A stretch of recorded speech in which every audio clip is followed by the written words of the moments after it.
चलिए देखिए, कहता है नाड़ी क्या है। ठीक है, नाड़ी पल्स, पल्स एक होता है पल्स रेट और एक होता है नाड़ी। ठीक है, पल्स मतलब नाड़ी होता है। अब ये नाड़ी लेने की कौन कौन से सामान्य बिंदु है, कॉमन साइट है, इसको बताना है। यह क्वेश्चन बहुत बार पूछा जाता है, समझ गए।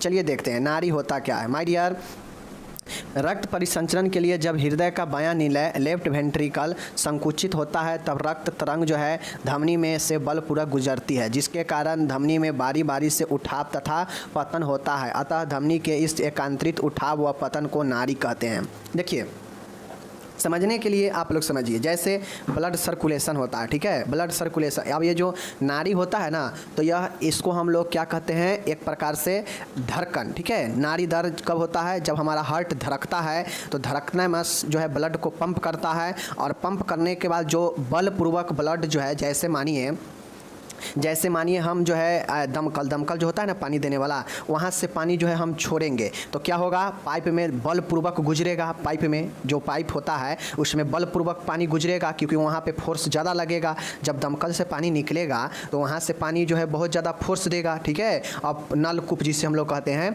अब यहाँ से पानी फोर्स देगा तो पाइप में तेज़ी के साथ गिरेगा और उसके बाद एक लय में जो है आगे जाएगा। तो यही कंडीशन हार्ट में होता है। जैसे हार्ट का 4 चैम्बर होता है। ठीक है, ऊपर में आर्ट्रियम, नीचे में वेंट्रिकल होता है, इसे नीला है, इसे आलिंद कहते हैं। ठीक है, अब होता यह है कि यह राइट है, यह लेफ्ट है, यह राइट है, ये लेफ्ट है। अब यह भी वेंट्रिकल है, समझ गए। तो अब जो ये बला ब्लड जो शुद्ध ब्लड होता है, यहाँ से लेफ्ट वेंट्रिकल, ठीक है ना, बायां नीले क्या करता है कि इससे जो है पंप करता है, यहाँ पे औरोटा होता है। ठीक है, औरोटा महाधमनी होता है। अब यह लेफ्ट दाया बायां नीले ब्लड को पंप किया धमनी में, महाधमनी में। अब जो ब्लड यहाँ पे इकट्ठा है यह इसमें जाएगा तो धक्का के साथ में जाएगा। ठीक है, पूर्वक गुजरेगा, मतलब काफ़ी इसमें बल होगा और आगे की तरफ जाएगा। तो ये जो ब्लड आगे की तरफ जो धमनी में प्रवेश करेगा, महाधमनी से धमनी में, यह बलपूर्वक जो है गुजरेगा। और जब कोई भी चीज़ आप बलपूर्वक कोई द्रव अगर किसी पाइप से गुजारते हैं तो वह देखते होइएगा कि ऐसे जो है उठाव पतन के साथ में जो है गुजरता है। ठीक है, ऐसे जो है उठाव और पतन के साथ में गुजरता है। अब यही जो उठाव और बारी बारी से जो पतन और गिराव आता है, उठाव और गिराव आता है, मतलब पतन और उठाव होता है, तो इसी को हम लोग नाड़ी कहते हैं, नाड़ी दर कहते हैं। ठीक है, जिस दर से मान गए अगर ब्लड जो है काफ़ी तेज़ी के साथ गुजरेगा तो यह काफ़ी जो है जल्दी जल्दी इसमें उठाव पतन होगा। अगर ब्लड जो है स्लो मोशन के साथ जो है गुजरेगा तो क्या होगा, फिर धीरे धीरे जो है इसका फॉलिंग और रिकॉल होगा। ठीक है, तो यही जो है हमारा नाड़ी दर कहलाता है। समझ गए चीज़ों को, यानी धमनी में जो ब्लड गुजरता है गति के साथ, उसमें एकांतरित उठाव और पतन को ही जो है नाड़ी कहते हैं, पल्स कहते हैं। समझ गए। चलिए, तो सीधा अगर ये सब समझने के लिए है, अगर सीधा यहाँ से यहाँ भी अगर लिखते हैं तो यह सही है। ठीक है, चलिए बाकी ऊपर वाला सब समझने के लिए है कि कैसे एकांतरिक रूप से उठाव और पतन होता है, और इसके फलस्वरूप जो है इसी को हम लोग नाड़ी कहते हैं। ठीक है, समझ गए, कोई दिक्कत नहीं। आगे अब महत्वपूर्ण पॉइंट ये आता है कि ये नाड़ी लेने के कौन कौन से जो है जगह है, कौन कौन से कॉमन साइट है जहाँ से हम लोग नाड़ी ले सकते हैं। अब नाड़ी कैसे लेते हैं तो आपको देखते होइएगा, कोई नर्स हो गए या डॉक्टर हो गए, वह क्या करता है कि आपके जहाँ जहाँ से नाड़ी उत्पन्न होता है, जहाँ जहाँ से आप नाड़ी ले सकते हैं, वहाँ पे देखते होइएगा 3 उंगलियों को सहारे हल्का सा टच किया जाता है। अब हल्का सा जो टच किया जाता है तो जहाँ भी अगर नाड़ी महसूस होगा, यह धमनी जहाँ भी महसूस होगा आर्टरी, वहाँ पे जो है आपके क्या आवाज़ जो है ब्लड जो है होने का धक धक धक धक धक ऐसे करके आवाज़ जो है आपके वहाँ पे महसूस होता है। ठीक है, तो हम समझते हैं कि यही जो है नाड़ी है। ठीक है, जैसे अगर किसी को बीपी, मैनुअल बीपी चेक करना रहता है तो उसको हम क्या करते हैं, उसे हम लोग ब्रेकियल आर्टरी जो होता है वह ब्रेकियल आर्टरी को महसूस करते हैं, और वहाँ पे 3 उंगली रखकर हम जो है पंप करते हैं, और पंप करने से जो है हमें जहाँ भी पता लगता है कि जहाँ उतार चढ़ाव ज़्यादा दिखता है वहीं से जो है हम लोग गणना करते हैं ब्लड प्रेशर का। तो यही जो है कॉमन साइट होता है जहाँ से हम नाड़ी दर ले सकते हैं। ठीक है, कौन कौन से साइट है तो पहले इसको मौखिक रूप से याद कीजिए। टेम्पोरल आर्टरी होता है, यहाँ पे एकदम नाम से ही स्पष्ट है। ठीक है, टेम्पोरल आर्टरी है, यह टेम्पोरल अस्थि के ऊपर होता है। ठीक है, टेम्पोरल आर्टरी या टेम्पोरल अस्थि के ऊपर होता है। ठीक है, कैरोटिड धमनी है, कैरोटिड आर्टरी है जो गर्दन के बगल में होता है। फिगर में बताऊंगा अभी कोई कौन कहाँ पे होता है, तो टेंशन नहीं लेना है, ठीक है। तीसरा है एपिकल धमनी, एपिकल आर्टरी, मतलब यह हृदय में होता है, एपिकल हृदय के बगल में, ठीक है। ब्रेकियल आर्टरी होता है, यह कोहनी के अंदर वाला भाग, मतलब हाथ को आप जो है सीधा कीजिए और जो कोहनी हो वही कोहनी के जो अंदर वाला भाग है सामने से, वहाँ पे यह जो है आप होता है, और यहीं पे जो है हम लोग क्या करते हैं, पल्स जो है महसूस करते हैं और व्यक्ति का लेते हैं पल्स, ठीक है। पांचवा है रेडियल धमनी, रेडियल आर्टरी, यह कलाई में रेडियस हड्डी पर है, ठीक है। नाम से यह स्पष्ट है कौन धमनी कहाँ है, नाम से ही जुड़ा हुआ है। जैसे यह रेडियस हड्डी पर है कलाई के, तो इसीलिए इसे रेडियल आर्टरी नाम पड़ा है, ठीक है। फीमोरल धमनी है, फीमोरल आर्टरी है, मतलब यह फीमर मतलब जांघ के आसपास जो है स्थित होता है, तो फीमर से फीमोरल बना है, याद रखिएगा। घुटने का पीछे वाला भाग होता है, वहाँ पे पॉप्लिटियल आर्टरी होता है, पॉप्लिटियल आर्टरी घुटने के पीछे वाला नी बैक में होता है, ठीक है। आठवां है पोस्टेरियर टिबियल धमनी, पोस्टेरियर टिबियल, अब टिबिया क्या होता है, टखना में, ठीक है ना, टखने में जो होता है वो टिबिया होता है, और यह पोस्टेरियर टिबियल आर्टरी है, ठीक है। और एक होता है डॉर्सेलिस, डॉर्सेलिस से पेडिस, ठीक है, डॉर्सेलिस पेडिस, यह पाँव में होता है, तो प से पेडिस और प से पाँव, इसको याद रखिएगा। तो कुल यही 9 पॉइंट है, 9 याद रखना है आपको, कुछ इसमें ज़्यादा है ना, बहुत सारे का नाम से ही स्पष्ट है। फिगर के माध्यम से देख लीजिए, जैसे टेम्पोरल है, टेम्पोरल अस्थि हमारे मस्तिष्क में जो है, तो यहाँ पे देख लीजिए यह मस्तिष्क में टेम्पोरल बोन है, यहाँ से अगर आप महसूस कीजिएगा तो यहाँ से आपको पल्स जो है महसूस हो पाएगा, ठीक है। गर्दन के बगल में आप जो है हाथ लगाइएगा तो देखिएगा धक धक धक धक करेगा, तो यह कैरोटिड धमनी होता है जो आपको पल्स को महसूस कराता है, ठीक है। ब्रेकियल आर्टरी देख लीजिए, ये ब्रेकियल आर्टरी जो है यहाँ पे होता है, ठीक है ना, यहाँ पे होता है, केहनी के अंदर वाला भाग सामने से, ठीक है, यहाँ पे होता है, ठीक है, यहाँ पे नहीं है, यहाँ पे होगा, ठीक है ना, इसको ध्यान में रखिएगा, समझ गए। उसके बाद एपिकल कहाँ पे होता है, तो आपका यह एपिकल हृदय वाला जगह पे होता है, यहाँ पे एपिकल होता है, ठीक है। उसके बाद रेडियल, चूँकि यह रेडियस बोन पर होता है इसीलिए इसे रेडियस कलाई की हड्डी में महसूस कर सकते हैं, सामने से देख सकते हैं, सामने से कलाई जहाँ पे जॉइंट है वहाँ पे यह मौजूद होता है। फीमोरल या जांघ या उरुस संधि के आसपास यह फीमोरल आर्टरी के जो है होता है, ठीक है। और दूसरा है डॉर्सल पेडिस है, यह पाँव में, और पोस्टेरियर टिबियल है, मतलब टखने के पीछे वाला भाग, ठीक है। तो इस प्रकार से आपका इस जगह पर आप जो है आर्टरी जो है के द्वारा पल्स को ले सकते हैं, महसूस कर सकते हैं, ठीक है। एक बार और देख लीजिए, सबसे पहले याद रखना है कुल 9 है, 9 में आपको पहला है टेम्पोरल धमनी, टेम्पोरल आर्टरी, टेम्पोरल आर्टरी जो है टेम्पोरल अस्थि के ऊपर है। कैरोटिड धमनी गर्दन के बगल में होता है, ठीक है। एपिकल धमनी हृदय के में होता है, ठीक है। ब्रेकियल धमनी कोहनी के अंदर वाले भाग पर होता है। रेडियल धमनी रेडियस बोन पे होता है कलाई में। फीमोरल धमनी फीमर जांघ के आसपास होता है। पॉप्टिलियल धमनी घुटने के पीछे वाले भाग में होते हैं, ठीक है। पोस्टेरियर टिबियल धमनी टखने के बीच में होता है, ठीक है। और डॉर्सियल पेडिस मतलब पाँव पे होता है। तो इतने जगह यानी 9 जगहों से आप जो है आर्टरी को महसूस करके पल्स को जो है आप ज्ञात कर पाते हैं, ठीक है। तो यह सब पल्स लेने के कॉमन साइट है, मैंने आपको बता दिया। अब आइए, अब ये क्वेश्चन आपसे सीधा 5 नंबर में भी पूछ लेता है या इसी में ज्वाइंट भी पूछ लेगा लॉन्ग क्वेश्चन में, कि नाड़ी की क्या विशेषता है, पल्स की क्या कैरेक्टरिस्टिक या क्वालिटी है, गुण या विशेषता पल्स की बताइए। चलिए देखिए, पल्स में मुख्यतः 4 विशेषता जो है पाया जाता है। एक आपका होता है पल्स में रेट होता है, एक समान दर के साथ जो है बहता है ब्लड, ठीक है। रिदिम इसमें एक ताल यानी एक रिदिम में जो है होता है ये। आयतन इसमें वॉल्यूम होता है और तनाव टेंशन होता है। यही 4 विशेषता 4 गुण जो है पल्स का होता है। क्या चीज़, रेट, ताल, आयतन, तनाव, दर, ताल, आयतन, तनाव, रेट, रिदिम, वॉल्यूम, टेंशन, यही 4 पॉइंट है जिसको आपको ध्यान में रखना है। अब देखिए एक एक को समझिए। पहला है रेट, दर का अर्थ है कि 1 मिनट में नाड़ी स्पंदनों की संख्या। देखिए दर का मतलब होता है कि किसी भी चीज़ में हम किसी चीज़ से भाग देते हैं, जैसे प्रति लीटर। प्रति लीटर के मतलब क्या हुआ कि प्रति लीटर मतलब 1000 में अगर हम 1000 में अगर हम 1000 लीटर में अगर 1 लीटर में हम 200 ग्राम 1 लीटर दूध में 200 ग्राम पानी मिला देंगे, एक पर केजी हम 200 जैसे 50 केजी दूध है किसी ड्राम में रखा हुआ है, 50 लीटर दूध में पर लीटर हमें 200 ग्राम पानी मिलाना है। तो क्या करेंगे, पर लीटर मतलब प्रति लीटर, तो यह दर हो जाएगा कि 1 लीटर पर 200 ग्राम मिलाना है, फिर 1 लीटर पर 200, फिर 1 लीटर पर 200, ऐसे ही कर करके पूरे 50 लीटर में 200 करके मिलाना है। और हमसे कोई पूछेगा कि इसमें पानी की मात्रा कितनी है, तो हम सीधा बताएंगे कि 200 पर लीटर, मतलब 1 लीटर पर 200 ग्राम क्या है, पानी है। ठीक है, तो उसी प्रकार से दर भी बताता है कि 1 मिनट में नाड़ी स्पंदनों की संख्या कितना है, 1 मिनट में पल्स जो है पल्स का जो है कितना जो है रेट है, यह बताता है नाड़ी दर। ठीक है, समान नाड़ी दर एक वयस्क में 60 से 100 प्रति मिनट होता है। माय डियर, अगर एक एडल्ट है तो उससे 60 से 100 के बीच में होता है, वैसे नॉर्मली 70 से 72 माना जाता है। ठीक है, 100 प्रति मिनट से अधिक नाड़ी दर को टेकीकार्डिया कहते हैं, और अगर 60 प्रति से कम नाड़ी दर हो जाता है तो ब्रेडीकार्डिया कहते हैं। ठीक है, दर पता चल गया। दूसरा है ताल। ताल के मतलब होता है कि कितना जो है नियमित है। ठीक है, नाड़ी स्पंदनों की नियमितता को ताल कहते हैं। अब मान गए किसी को नाड़ी दर 70 से 72 के बीच में हमेशा रह रहा है, मतलब उसका नियमित है कि उसका जो पल्स है 70 से 72 के बीच में है। ठीक है, इसमें अगर इरेगुलर होगा तो मान के 100 हो जाएगा, कभी 60 हो जाएगा, कभी 90 हो जाएगा, तो यह इरेगुलर होगा, तो वह अनियमित हो जाएगा। लेकिन रेगुलर का मतलब है कि एक संख्या के बीच में हमेशा अगर किसी का पल्स रेट निकलता है, मतलब कि उसमें रिदिम होता है। और जाहिर सी बातें हैं,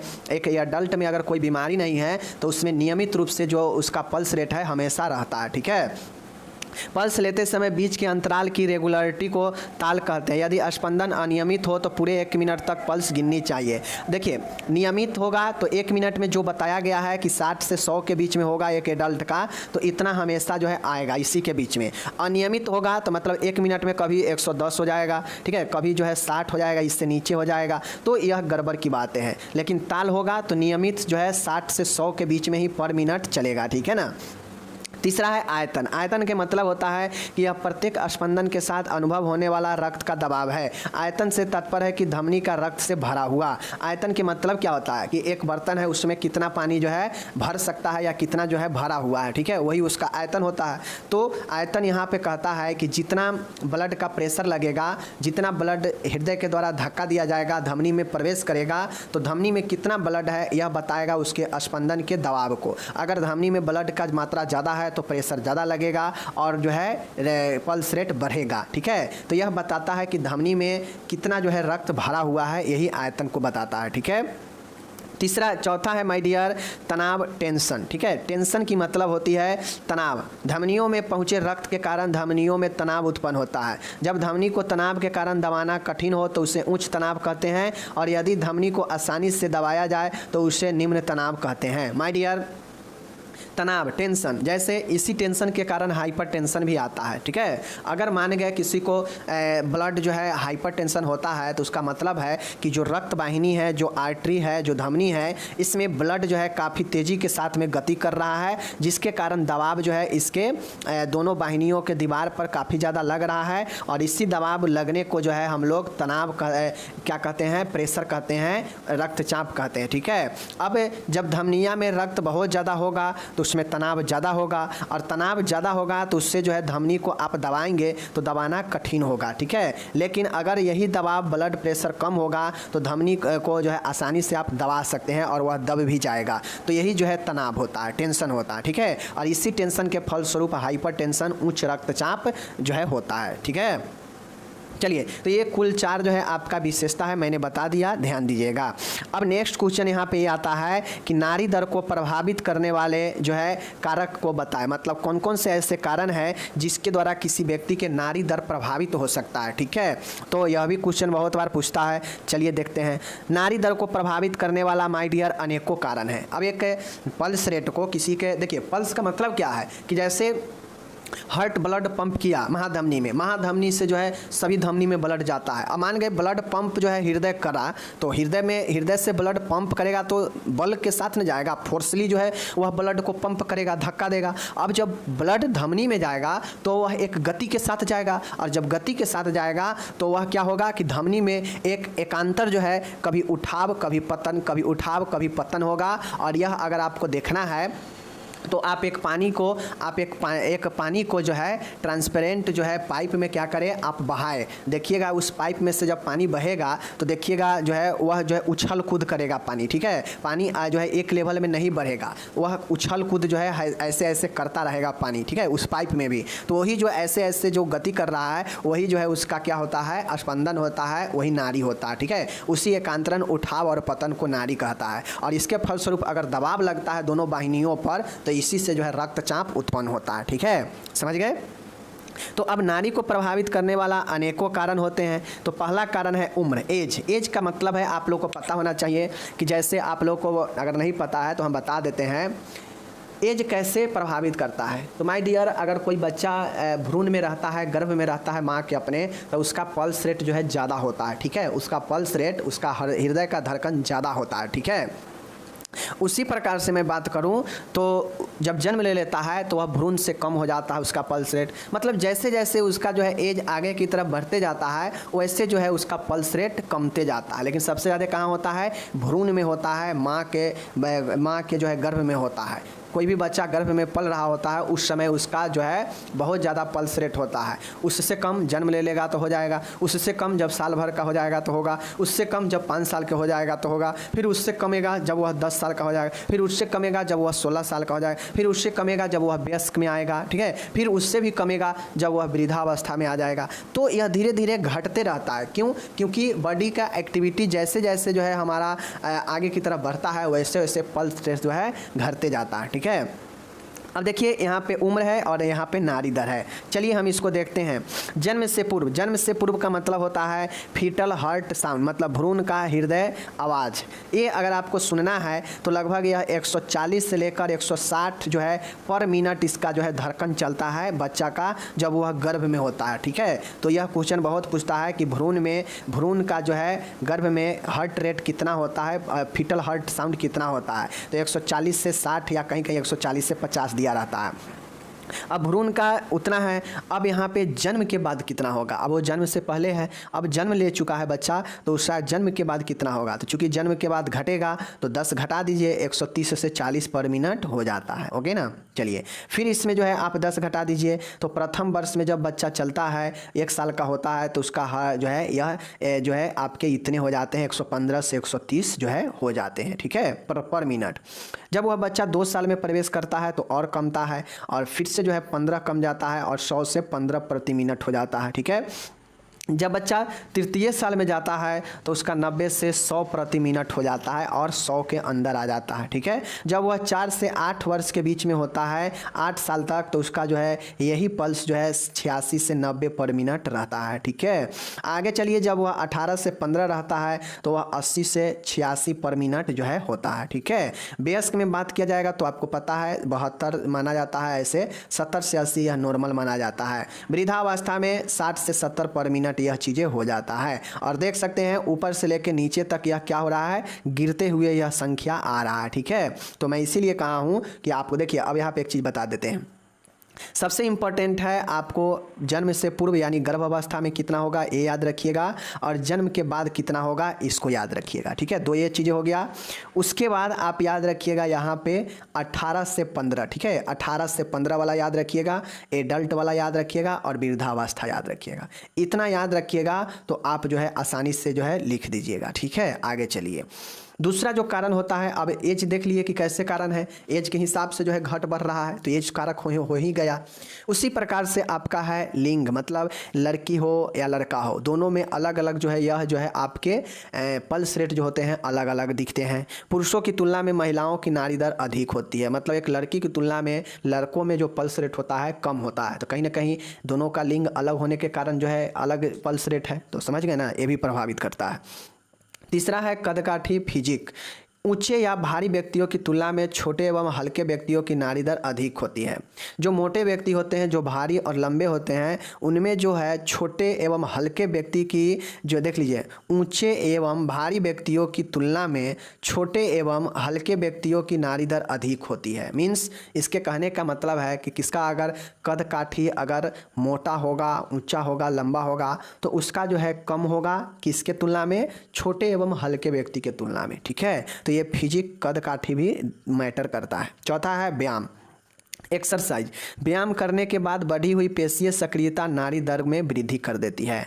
अब आप एक्सरसाइज कीजिए आधा घंटा, आप जो है क्या करते हैं देखिएगा कि आपके जो है शरीर में एकदम जो है करंट सा जो है दौड़ने लगेगा, ठीक है, एकदम शरीर आपका जो है एक्टिव हो जाएगा। तो यह क्यों होता है? शरीर में एक्टिव होने के साथ ही, बॉडी हमारा एक्टिव होने के साथ में ही नाड़ी दर जो है बढ़ जाता है। तो इसलिए एक्सरसाइज जो है इम्पोर्टेंट है, ठीक है। पाँचवा है आसन व पोजीशन। आसन व स्थिति का मतलब है कि कोई व्यक्ति है वह बैठा है, सोए है, ठीक है। तो इन दोनों की तुलना में जो व्यक्ति खड़ी हुई है उसकी नाड़ी दर अधिक होगा। मतलब एक सोया हुआ व्यक्ति या एक बैठे हुआ व्यक्ति जो है खड़े हुए व्यक्ति के तुलना में नाड़ी दर कम होगा। मतलब जो बैठा है या सोए रहने की तुलना में खड़ी हुई अवस्था में नाड़ी दर अधिक होती है। तो ये चीज़ें देख लीजिए, अवस्था और आसन भी प्रभावित कर रहा है। छठा है भोजन, फूड।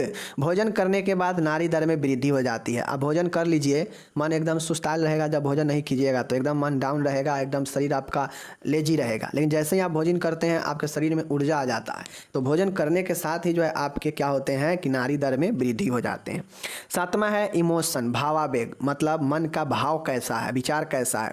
मानसिक एवं भावनात्मक व्यवधानों में नाड़ी दर बढ़ जाती है। अगर आप बहुत ज़्यादा टेंशन लेते हैं, बहुत ज़्यादा डिप्रेशन में है, बहुत ज़्यादा स्ट्रेस में है, यानी मानसिक रूप से आप, भावनात्मक रूप से आप कोई व्यवधान में पड़ जाते हैं, कष्ट में पड़ जाते हैं, मानसिक रूप से सोचते ज़्यादा हैं, टेंशन ज़्यादा होता है, तो इस दौरान आपके नाड़ी दर जो है बढ़ जाती है, पल्स रेट बढ़ जाएंगे, ठीक है, चेक करके देख लीजिएगा। आठवां है पीड़ा, पेन। अगर आपको चोट लग गया हो, कोई पेन हो रहा हो, कोई दिक्कत हो रहा हो, तो इस पेन और पीड़ा की घड़ी में भी आपके नाड़ी दर सामान्य से बढ़ जाते हैं, ठीक है। नौवां है शीतल प्रयोग, कोल्ड एप्लीकेशन। शीतल प्रयोग में नाड़ी दर घट जाती है। अगर आप किसी को कोल्ड स्पंज करते हैं, जैसे किसी का टेम्परेचर बढ़ गया हो तो कम करने के लिए अगर आप उसके शरीर पर ठंडा का स्पंजिंग करते हैं तो उससे उसका नाड़ी दर क्या हो जाएगा, घट सकता है, ठीक है। तो यह कुल 9 पॉइंटें मैंने आपको बता दिया। आप याद रखिएगा कि जो हमारा प्रश्न है वो आज है बैंडेज के ऊपर। यानी आपसे क्वेश्चन देखिए, अगर शॉर्ट में क्वेश्चन अगर आपसे पूछेगा तो सीधा पूछेगा कि पट्टी बांधने के नियम बताए, 5 नंबर में, ठीक है, पट्टी बांधने के नियम बताए, जो कि आप लोग के सामने यहाँ पे है, पट्टी बांधने के सिद्धांत या नियम, ठीक है। प्रिंसिपल पूछे या रूल्स पूछे बैंडेज का, यानी बैंडेजिंग का, पट्टी बांधने का, तो ये है, ज़्यादातर ये क्वेश्चन 5 नंबर में पूछा जाता है कि पट्टी बांधने के सिद्धांत या फिर पट्टी बांधने के नियम बताए। एक ये प्रश्न है। एक शॉर्ट में क्या पूछता है आपसे कि पट्टी बांधने के उद्देश्य बताए, पर्पज बताए पट्टी बांधने के, कि क्या क्या किन उद्देश्य के साथ पट्टी को बांधा जाता है। एक क्वेश्चन ये पूछता है कि बैंडेजिंग क्या है बताए, तो उसमें आपको बैंडेजिंग के प्रकार और बैंडेज क्या होता है बताना पड़ेगा। तो इस प्रकार से शॉर्ट क्वेश्चन पूछते हैं, बहुत आसान है, समझना बहुत आसान है मेरे डियर। और ये जो आप नर्सिंग पढ़ रहे हैं ना, जीएनएम, फर्स्ट ईयर में सिर्फ 2 सब्जेक्ट आप हटा दीजिए, बिहेवियर हटा दीजिए और बायो साइंस हटा दीजिए। दोनों थोड़ा डिफ़िकल्ट होता है, लेकिन बायो साइंस को भी हम हटा देंगे, चूँकि बायो साइंस 10th से 12th से पढ़े रहते हैं, तो वो भी हटा देते हैं। सिर्फ आपको एक नया लगता है बिहेवियर साइंस, साइकोलॉजी के ऊपर, ठीक है, तो वो थोड़ा सा जो है डिफरेंट लगता है। बाकी ये 3 सब्जेक्ट ऐसा है जो आप नहीं भी पढ़े रहिएगा ना और क्वेश्चन को सामने देखिएगा तो अनुमान लगा के आप जो लिखिएगा उसमें से 50% बात सत्य हो जाएगा, सही रहेगा। तो थोड़ा दिमाग लगाने के ऊपर है, बाकी आप खुद से लिख सकते हैं। और अगर आप पढ़ लेंगे तो और बेटर तरीके से ही लिखेंगे। कैसे, चलिए, जैसे हमसे पूछ रहा है पट्टी बांधने के उद्देश्य को लिखिए, मतलब पर्पज ऑफ बैंडेजिंग, बैंडेजिंग का क्या उद्देश्य होता है, किन उद्देश्य के साथ हम बैंडेजिंग करते हैं, इसको हम लोग से पूछ सकता है, ठीक है। चलिए देख लेते हैं मेरे डियर। पट्टियाँ फ्लैनेल का, कलिको का, मसलिन का, कॉटन का, गौज का आदि का बना होता है। मतलब ये जो पट्टी होता है ना, अब आप लोग देखते होइएगा पट्टी का इस्तेमाल ड्रेसिंग में करते हैं, घाव वगैरह कटे फटे में करते हैं, या फिर ड्रेसिंग में करते हैं, ठीक है ना, या फिर चोट लग जाए तो उसमें भी पट्टी का इस्तेमाल करते हैं। गरम पट्टी होता है, देखते होइएगा, जिसको लपेट देते हैं चोट वाले स्थान पर। तो होता है कि पट्टी क्या करता है, उस जगह को जो मूवमेंट होता है, जो गति होता है, उसको कम कर देता है। और जब कोई चीज़ में गति कम होता है तो क्या होता है कि उसको रेस्ट मिलता है, और रेस्ट मिलने से चीज़ें ठीक होता है। तो ये जो पट्टिया होता है, ये जो बैंडेज होता है, यह फ्लैनेल का बना होता है, कैलिको का बना होता है, मसलिन का बना होता है, कॉटन का बना होता है। तो विभिन्न प्रकार के जो है एक कपड़ों से जो है यह बना होता है, ठीक है। ये शरीर के घायल भाग को सहारा देने के लिए उपयोग में लाई जाती है। अब पट्टी का क्या काम होता है? तो पट्टी का काम होता है कि शरीर में जहाँ भी आपका चाहे घाव हुआ हो, चाहे आप कोई भी क्षतिग्रस्त हुआ हो, घायल है, कुछ भी है, तो उसको सहारा देने के लिए बैंडेज का इस्तेमाल किया जाता है। मानिए आपके पैर में कट गया है, ब्लीडिंग आ रहा है, तो हम ब्लीडिंग को रोकने के लिए हमेशा तो हाथ से दबा के नहीं ना रखेंगे, तो उस पर क्या करते हैं, ड्रेसिंग करके और ये पट्टी के द्वारा बांध दिया जाता है, पट्टी लगा दिया जाता है, जिससे ब्लड क्या होता है, रुक जाता है। अगर आपका पैर में स्ट्रेन हुआ है, मोच पड़ा है, तो उसमें भी बैंडेज बांध देने से उस पैर का गति कम हो जाता है, पैर स्थिर रहता है और कुछ दिन स्थिर रहने पर, रेस्ट मिलने पर वह धीरे धीरे ठीक हो जाता है। तो पट्टी का नॉर्मली यही काम है कि घायलों को सहारा देने के लिए इसे उपयोग में लाया जाता है, या फिर घाव पर मरहम पट्टी करने, ड्रेसिंग करने, ठीक है ना, टूटी हुई हड्डियों को या फिर मोचों को जो है आराम दे लेने के लिए, शरीर के किसी भाग को आराम दिलाने के लिए पट्टी का इस्तेमाल किया जाता है। तो नॉर्मली पट्टी क्या होता है आप लोग को समझना चाहिए कि पट्टी जो है फ्लैनेल से या फिर कालिको से, मसलिन से, कॉटन से, गौज से आदि चीज़ों से बने हुए एक जो है क्या होते हैं, पट्टी जो होते हैं, यह घायल व्यक्तियों को सहारा दिलाने के लिए या फिर कटे फटे घावों को मरहम पट्टी करने के लिए या मोच वगैरह को जो है गति को कम करने के लिए, शरीर का जो है आराम दिलाने के लिए इसका इस्तेमाल किया जाता है, उपयोग में लाया जाता है। तो यही हमारा पट्टी होता है नॉर्मली, समझे तो ठीक है। अब इसका हमसे पर्पज उद्देश्य पूछ रहा है, तो मेरे डियर आप लोग खुद बताइए कि पट्टी का इस्तेमाल क्यों किया जाता है। यही ना उद्देश्य होगा, जिसके लिए जो है उपयोग किया जाएगा वही उद्देश्य हो जाएगा। तो पट्टी का उपयोग जो है ब्लीडिंग को नियंत्रित कंट्रोल करने के लिए किया जाता है। तो पहला पॉइंट उद्देश्य हो गया। पट्टी का अगला उपयोग या काम होता है कि जो भंग पड़ा हुआ, मतलब जो फ्रैक्चर है अंग में या जो स्ट्रेन मोच पड़ा है, उस जोड़ को सहारा देने के लिए ये इस्तेमाल किया जाता है, समझ गए। नेक्स्ट है भंग अंग को इधर उधर हिलने झुलने से रोकने हेतु, मतलब सीधा कहा जाए कि जो फ्रैक्चर वाला भाग है, जो स्ट्रेन वाला भाग है, उसको इधर उधर हिलने डुलने से जो है रोकने के लिए यानी स्थिर करने के लिए इस्तेमाल किया जाता है, ठीक है। पट्टी बांधने पर वह स्थिर हो जाता है। नेक्स्ट पॉइंट है हताहत को उठाने या इधर उधर खिसकाने, गति में सहायता देने के लिए। हताहत का मतलब होता है कि जैसे जो है घायल मरीजों को इधर से उधर करने के लिए, ठीक है ना, चाहे शरीर में किसी भी पार्ट जख्म हुआ हो वहाँ पे इसका इस्तेमाल किया जा सकता है, ठीक है। संक्रमण से बचाने के लिए भी पट्टी का इस्तेमाल किया जाता है, ठीक है ना। घावों को तोपता है तो उस पर बाहरी चीज़ें पदार्थ नहीं लगता है, जिससे संक्रमण बचता है। घावों को फैलने से रोकता है, सीमित करता है, कंट्रोल करता है, ठीक है ना। तो ये सब चीज़ें जो है हमारे पट्टी का इस्तेमाल होता है। तो पट्टी का जो मैंने बताया, ब्लीडिंग को रोकता ही है, ठीक है, फ्रैक्चर को आराम दिलाता ही है, अंगों को स्थिर करके रखता है, हिलने डोलने से बचाता ही है, ठीक है। साथ में इसका काम संक्रमण से बचाना भी है, ठीक है ना। इसका काम ये है कि जल्दी से जल्दी जो है घायलों को जो है क्या करना, ठीक करना, घावों को ठीक करना या कटे फटे जगहों को जल्दी से भरने का भी काम करता है। तो तमाम ऐसे इसका उद्देश्य हो सकता है पट्टी का। तो ये अपने मन से भी दिमाग लगा के लिखना पड़ता है, चीज़ों को समझ गए। चलिए, उद्देश्य हो गया। तो जो पहला प्रश्न हमसे पूछा गया था कि पट्टी का क्या उद्देश्य होता है, तो सबसे पहले 2-3 लाइन पट्टी के बारे में लिख देंगे कि पट्टी क्या होता है, कहाँ यूज होता है, पट्टी किस चीज़ से बना होता है। पट्टी अलग अलग प्रकार के होता है, इसको भी लिखेंगे। और साथ में आपको लिखना पड़ेगा कि पट्टी का निम्नलिखित उद्देश्य है। बैंडेजिंग करने का, पट्टी बांधने का निम्न उद्देश्य हो सकते हैं। जो आपको जितना उद्देश्य मन में आ पाए 8-10 पॉइंट लिख दीजिएगा। मैं 4-5 पॉइंट बता के आपको एग्जाम्पल बता दिया हूँ, आप खुद से लिखिएगा, समझ गए। चलिए, अब यहाँ पे तीसरा पॉइंट है कि पट्टी बांधने के सामान्य नियम और सिद्धांत। और यह क्वेश्चन मोस्ट VVI है, बार बार पूछे जाने वाला प्रश्न है फर्स्ट एड से, ठीक है, कि पट्टी बांधने के कौन कौन से रूल्स, कौन कौन से नियम है बताएं, पूछता है। चलिए देखते हैं। तो मेरे डियर, पट्टी बांधने के आपसे नियम पूछे या सिद्धांत पूछे, दोनों का मतलब एक ही होता है, ठीक है।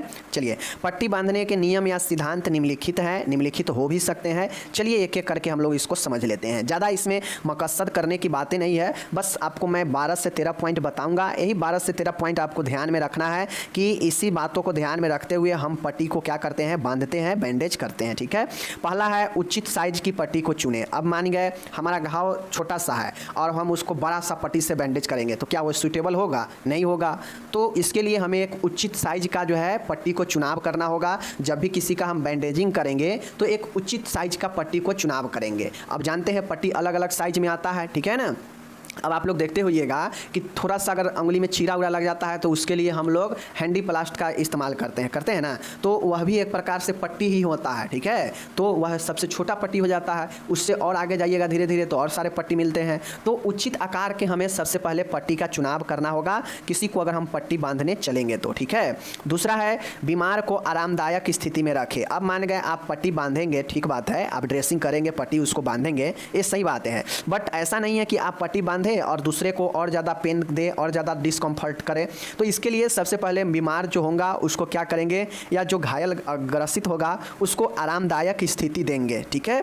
तो इससे होगा क्या कि पेशेंट को आराम भी मिलेगा और हम पट्टी भी आराम से लगा देंगे, ठीक है। तीसरा पॉइंट है, देखिएगा, घायल जब बैठा हुआ या लेटा हुआ हो तो तब पट्टी का उपयोग में लाए। अब ऐसा नहीं है कि घायल खड़ा है, खड़े खड़े उसको जो है पट्टी का इस्तेमाल कर देंगे, खड़े खड़े उसको पट्टी लगा देंगे। सबसे पहले पट्टी का इस्तेमाल तब करेंगे जब घायल व्यक्ति जो है बैठा हुआ हो या लेटा हुआ हो, तब जाके उसको जो है हम पट्टी लगाएंगे, ठीक है। उसके बाद है बीज संक्रमित और साफ सामान का उपयोग में लाए। अब पट्टी में हम जो जो चीज़ों का इस्तेमाल करेंगे पट्टी लगाने में, तो उस बैंडेजिंग करते समय जितने भी सामान का यूज करेंगे सब बिल्कुल स्टरलाइज होगा, बिल्कुल बीज संक्रमित होगा, मतलब संक्रमण से मुक्त होगा, फ्रेश होगा चीज़ें। तो ऐसा ही सामान का उपयोग करेंगे, इस चीज़ का ध्यान में रखेंगे। पट्टियों को ज़्यादा कसकर ना बांधें कि रक्त प्रवाह में बाधा उत्पन्न होए। अब बहुत लोग क्या करते हैं मेरे डियर कि पट्टी को बहुत कस के बांध देते हैं। तो कभी भी ड्रेसिंग करेंगे तो ये चीज़ का ख्याल रखेंगे कि पट्टी को ज़्यादा कसकर नहीं बांधेंगे, नहीं तो इससे होगा क्या कि आगे का जो ब्लड सर्कुलेशन होगा ना, वो टाइट बांधे होने के कारण ब्लड सर्कुलेशन कम हो जाएगा या पूर्णतः बाधित भी हो सकता है। तो इस चीज़ को ध्यान में रखेंगे, ओके।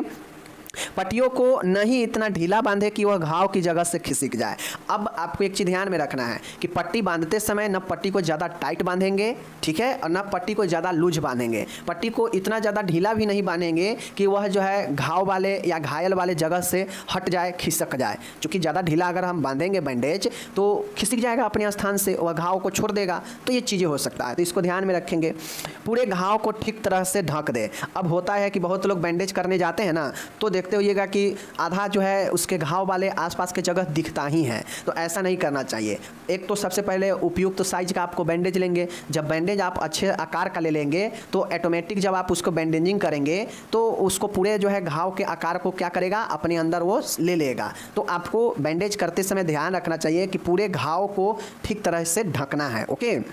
घाव हो या कटा फटा कुछ भी हो, पट्टी बांधते समय घाव के आसपास का क्षेत्र का भी साथ में लेना चाहिए। मैंने क्या बताया कि बहुत लोग क्या करते हैं कि घाव जहां तक रहता है सिर्फ उतना ही तक उसको बहुत ज़्यादा मोटा करके बांध देते हैं और उसके आसपास के जगहों को छोड़ देते हैं। तो इससे होता यह है कि आसपास के जगहों पर संक्रमण होगा और वह संक्रमण घाव में प्रवेश कर जाएगा। तो जब भी हम बैंडेज करेंगे तो इस चीज़ का ध्यान में रखेंगे कि घाव सहित उसके आसपास के जगहों को भी पट्टी से ढक देंगे, ठीक है ना। तो ये चीज़ को ध्यान में रखेंगे। 9वां पॉइंट है, पट्टी करते समय जब बाएं साइड की पट्टी करे तो पट्टी के रोल को दाहिने हाथ में ले और जब दाहिने साइड की पट्टी करे तो पट्टी के रोल को बाएं हाथ में पकड़े। इसका कहने का मतलब है कि जब हम पट्टी कर रहे होते हैं तो अगर मान गए हम हाथ में किसी को पट्टी कर रहे हैं, अगर हम किसी को दाहिने हाथ में पट्टी कर रहे हैं तो हम क्या करेंगे कि रोल को अपने जो है पॉजिटिव हाथ में रखेंगे, ठीक है ना। यानी पट्टी करते समय बाएं साइड के पट्टी अगर करना है तो पट्टी के रोल को हम दाहिने हाथ में रखेंगे ताकि ईजी होगा हमें उसके अपोजिट साइड में करने पर। उसी प्रकार से अगर हम राइट साइड में किसी को अगर बैंडेज करेंगे तो हम अपने लेफ्ट हैंड में पट्टी के रोल को रखे रहेंगे। तो ये टेक्निक होता है और यह टेक्निक आपको देखता है कि आप कैसे काम कर रहे हैं, ठीक है ना। तो ये सब नियम एक सिद्धांत होता है, ओके। 10वां पॉइंट मेरे डियर देखिएगा, पट्टी पर सदा दोहरी गांठ लगाए। अब जब भी पट्टी लास्ट होगा, पट्टी को जब आप बांधने चलेंगे लास्ट में, तो पट्टी पर सिंगल गांठ कभी भी लगा के नहीं छोड़ेंगे, वह खुल सकता है। तो इसके लिए पट्टी पर सदा दोहरी गांठ लगाएं, ओके। अंगों और हड्डियों के बीच वाले क्षेत्रों में ज़्यादा पैड का इस्तेमाल करें। अब अंगों और हड्डी के बीच वाले क्षेत्र में, अब देखिए ऐसा जगह जहाँ पे हड्डी हो, ठीक है ना, और वहाँ पे ऑर्गेन हो, तो उसके जो है ज़्यादा जो है पैड का इस्तेमाल करें, ज़्यादा से ज़्यादा। मतलब उस अंग वाले जगह पर और हड्डी वाले जगह पर अगर मान गए हड्डी पर कोई प्रॉब्लम है तो उस हड्डी पर ज़्यादा पैड मतलब ज़्यादा मोटा करेंगे, ज़्यादा लपेटेंगे, ठीक है। और अंग है, कोई ऐसा अंग है तो उस अंग के पास में भी हम पैड का ज़्यादा इस्तेमाल करेंगे, ठीक है।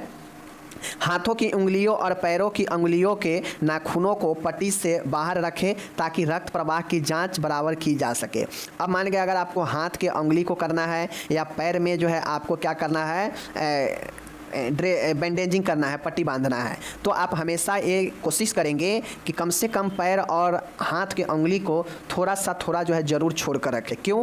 ताकि पता चले कि रक्त प्रवाह जो है अच्छे से हो रहा है पट्टी बांधने के बाद भी। अगर आप जो है ढक देंगे, आप पूरे नाखून सहित जो है आप ढक देंगे हाथ या पैर में, तो उससे आपको पता नहीं चलेगा और मान गए वह अगर टाइट बंधा होगा तो ब्लड भी सर्कुलेशन नहीं हो रहा होगा, तो उससे आगे प्रॉब्लम हो जाएगा पेशेंट को। तो जब भी हम बैंडेज करेंगे हाथ या पैर में तो हल्का हल्का उंगलियों को छोड़कर जो है बाहर रखकर जो है बैंडेज करेंगे। ठीक है, समझ गए।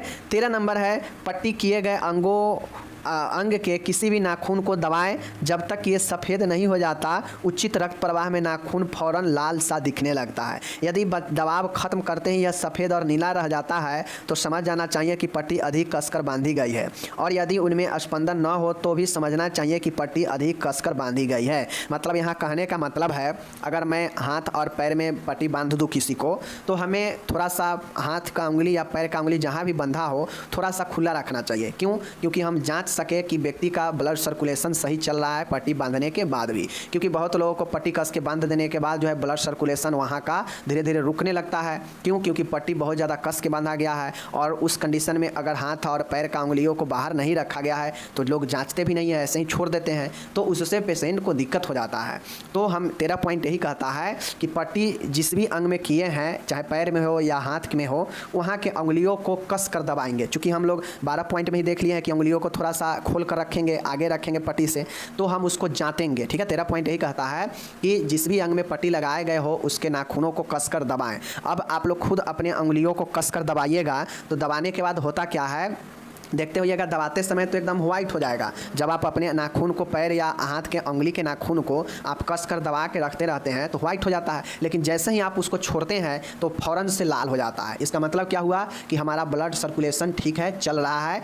चूँकि जताने के बाद ब्लड प्रेशर पड़ता है तो ब्लड वहाँ से हटता है, लेकिन जैसे ही छोड़ने के बाद रिलीज हो जाता है, जगह मिल जाता है और ब्लड संपूर्ण में फैल जाता है, मतलब ब्लड सर्कुलेशन सही है। लेकिन अगर पट्टी कस के बंधा होगा तो अगर आप दबा रहे हैं, दबा के छोड़ भी देंगे, फिर भी वह व्हाइट और नीला ही रहेगा, सफ़ेद व नीला ही रहेगा। तो यह क्या बताएगा? यह ये बताएगा, और आपको ये समझना चाहिए कि पट्टी कसकर बंधा गया है। यही कारण है कि दबाने के बाद व्हाइट हो रहा है और वह व्हाइट ही रह जा रहा है या नीला ही रह जा रहा है। नीला क्यों? क्योंकि वहाँ पे ब्लड सर्कुलेशन नहीं हो रहा है तो ऑक्सीजन आएगा ही नहीं, तो नीला होगा ही होगा। तो यही 13 पॉइंट आपका क्या हो गया, पट्टी बांधने के अच्छी बातें हो गई, और यही अच्छी बातें जो है आपको एक नियम और सिद्धांत बना देता है। ठीक है, तो ये चीज़ों को ध्यान में रखिएगा। देखिए, सीधा सा मैं लॉजिक बताता हूँ आपको। किसी भी चीज़ का आपको सिद्धांत पूछ ले, ठीक है, किसी भी चीज़ के बारे में सिद्धांत पूछे तो आपको एक चीज़ सिर्फ ध्यान में रखना है कि सिद्धांत के मतलब होता है कि किन किन बातों को ध्यान में रखना है, अच्छी बातों को, और जो अच्छी बातों को ध्यान में हम रखेंगे, लिखेंगे, वही उसका सिद्धांत होता है। ठीक उसी प्रकार से बैंडेज बांधने में भी आपको किन किन चीज़ों को ध्यान में रखना चाहिए, जो किसी भी पेशेंट के बैंडेज बांधने में अच्छा हो, तो वही आपका क्या हो जाता है, सिद्धांत हो जाता है। तो मैंने यहाँ आपको 13 पॉइंट बताया। आप चाहें तो बैंडेज बांधने के और सारे अच्छे बातों को लिख सकते हैं और इसे 20 पॉइंट तक ले जा सकते हैं। तो ये आपके ऊपर निर्भर पड़ता है, एक कोई फिक्स नहीं है कि 13 पॉइंट ही जो है बैंडेज बांधने का होता है, या 10 पॉइंट नहीं हो सकता है, या 20 पॉइंट नहीं हो सकता है। ये आपके ऊपर डिपेंड करता है। बाकी अगर 5 नंबर में पूछेगा तो मैं इतना 13 पॉइंट बता दिया हूँ जो 5 नंबर के लिए काफ़ी है। ठीक है, चलिए अब एक क्वेश्चंस आपसे आते हैं, आपसे प्रश्न पूछ सकते हैं, बैंडेज क्या होता है, बैंडेज के प्रकार लिखे। तो मेरे डियर, बैंडेज तो ऊपर बता दिए कि ये फैलानेल का बना हुआ, ग्वाज का या कॉटन का या अदरवाइज कोई भी चीज़ का बना हुआ आदि चीज़ों का यह बैंडेज होता है।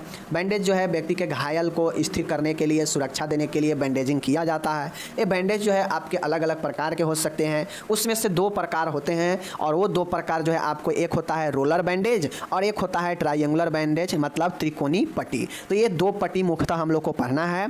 तो आज हम लोग पढ़ेंगे बैंडेज पट्टी, रोलर बैंडेज के बारे में, और इसके बाद वाला जो एक वीडियो आएगा उसमें हम लोग पढ़ लेंगे ट्रायंगुलर बैंडेज के बारे में। ठीक है, त्रिकोणी पट्टी के बारे में। तो चलिए आज हम लोग जो है आपसे क्वेश्चन पूछता है कि अगर 10 नंबर में प्रश्न पूछेगा तो कैसे पूछेगा, 10 नंबर में प्रश्न पूछेगा तो कहेगा बैंडेज के उद्देश्य लिखे, बैंडेजिंग का उद्देश्य लिखे, बैंडेजिंग का समान नियम लिखे और बैंडेजिंग का प्रकार लिखे। ठीक है, तो इस प्रकार से अगर पूछेगा तो सीधा 10 नंबर में पूछ मिलेगा। समझ गए ना चीज़ को, जोड़ जोड़ के क्वेश्चन पूछता है, आपको ध्यान में रखना है। चलिए रोलर बैंडेज को देखते हैं।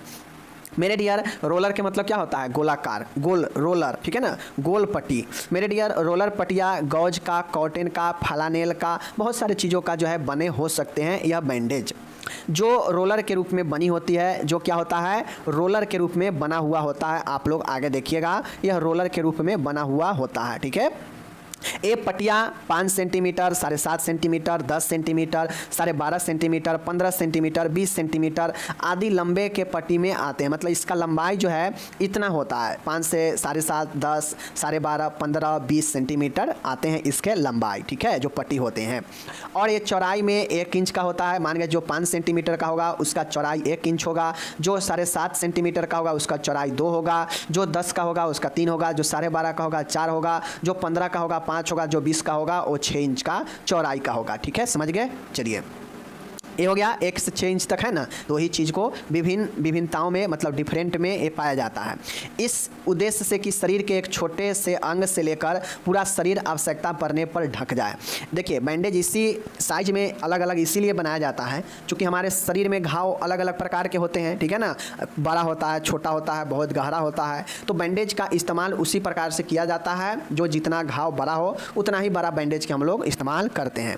ये बैंडेज जो है जितना ज़्यादा घाव होता है उतना ज़्यादा बैंडेज लेते हैं और यह आवश्यकता पड़ने पर सभी को आराम से ढक देता है जितना हमें ज़रूरत आवश्यकता होती है, ठीक है। तो यही हमारा रोलर बैंडेज होता है, ठीक है। ये रोलर के शेप में होता है इसीलिए इसे रोलर बैंडेज कहा जाता है। यह साधारण तथा इस्तेमाल से पहले विसंक्रमित या एसेप्टिक से सशक्त हुई ड्रेनेज हुई रहती है। मतलब ये जो पट्टियाँ होती है ना, रोलर बैंडेज हो, यह पट्टियाँ क्या होती है कि बांधने से पहले ये जो पैकिंग आती है तो यह बिल्कुल एसेप्टिक तकनीक का होती है, मतलब इसमें कोई संक्रमण नहीं होता है, बिल्कुल फ्रेश होता है, ठीक है। चलिए ये हो गया।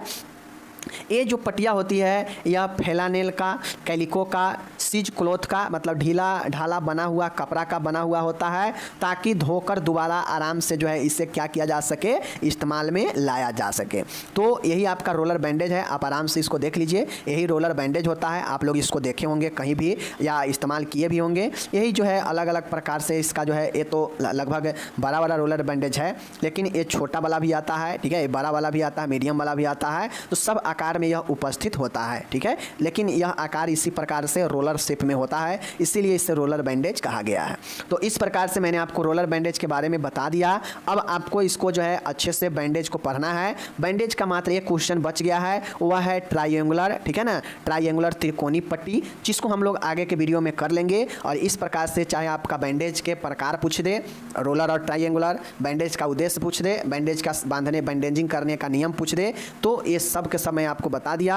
अब प्रश्न हमारे जो सामने है, नैतिक नर्सिंग के नैतिक पहलू का वर्णन कीजिए। नैतिक पहलू यानी इथिकल जो है, नर्सिंग एथिक्स के बारे में हमसे पूछा है। ओके, तो चलिए हम लोग नर्सिंग एथिक्स यानी नर्सिंग नैतिक पहलू यानी इथिकल एसेप्ट के बारे में जो है हम लोग पढ़ेंगे। ओके, चलिए देखिए।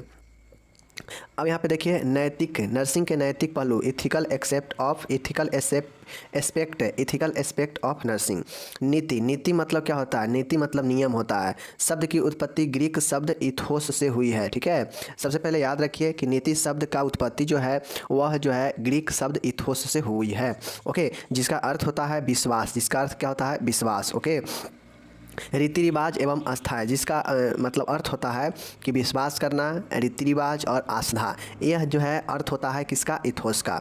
नीति वह नियम है, नीति क्या है, एक नियम है या सिद्धांत कहिए इसको, जो कि अच्छे आचरण को निश्चित करते हैं, जो क्या करता है, एक अच्छे आचरण को निश्चित करता है एवं दर्शाते हैं कि क्या अच्छा है और क्या बुरा है। नियम क्या करता है, नियम आपको दर्शाता है कि क्या अच्छा है क्या बुरा है, मतलब नियम आपको बताता है कि क्या अच्छाई है और क्या बुराई है, समझ गए। यह निश्चित करता है, क्योंकि नीति एक खुद नियम है और यह एक थ्योरी होता है, सिद्धांत होता है, जो आपको बताता है कि क्या अच्छा है और क्या बुरा है। ओके, नीति शास्त्र नियम इथिकल रूल्स मानव अधिकारों की रक्षा के लिए बनाए गए हैं। और हम लोग जानते हैं कि कोई भी नीति या नियम क्यों बनता है, तो किसी भी चीज़ के रक्षा के लिए, समझ गए। मतलब रूल्स जो बना है हमारे संविधान में, आदमी वह नियम क्यों बना है, तो नियम इसीलिए बना है ताकि जो बहुत सारी चीज़ें हैं उसको रक्षा किया जाए, क्योंकि नियम को सब मानते हैं। तो इसी प्रकार से जो नैतिक होता है, एक नर्स को भी जो है क्या काम करना चाहिए, क्या अच्छाई है उसके लिए, क्या बुराई है, किन सिद्धांत के तहत, किन नियम के तहत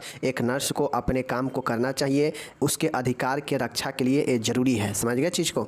तो नर्सिंग के नैतिक पहलू यही होता है कि नैतिक पहलू का मतलब होता है कि नीति शब्द की उत्पत्ति ग्रीक शब्द इथोस से हुई है, जिसका अर्थ होता है विश्वास, रीति रिवाज, आस्था। समझ गए।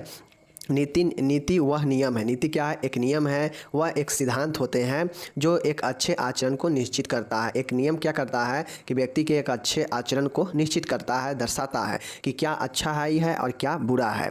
नीति शास्त्र नियम जो है मानव अधिकारों के लिए काफ़ी बनाए गए हैं। मतलब क्या मानव मनुष्य का अधिकार है, उसके लिए नीति शास्त्र जो है नियम बनाया गया है, और यह नियम जो है सबको रक्षा करता है अधिकार को। तो इस प्रकार से यह आपका नर्सिंग के नैतिक पहलू हुआ, इथिक्स हुआ।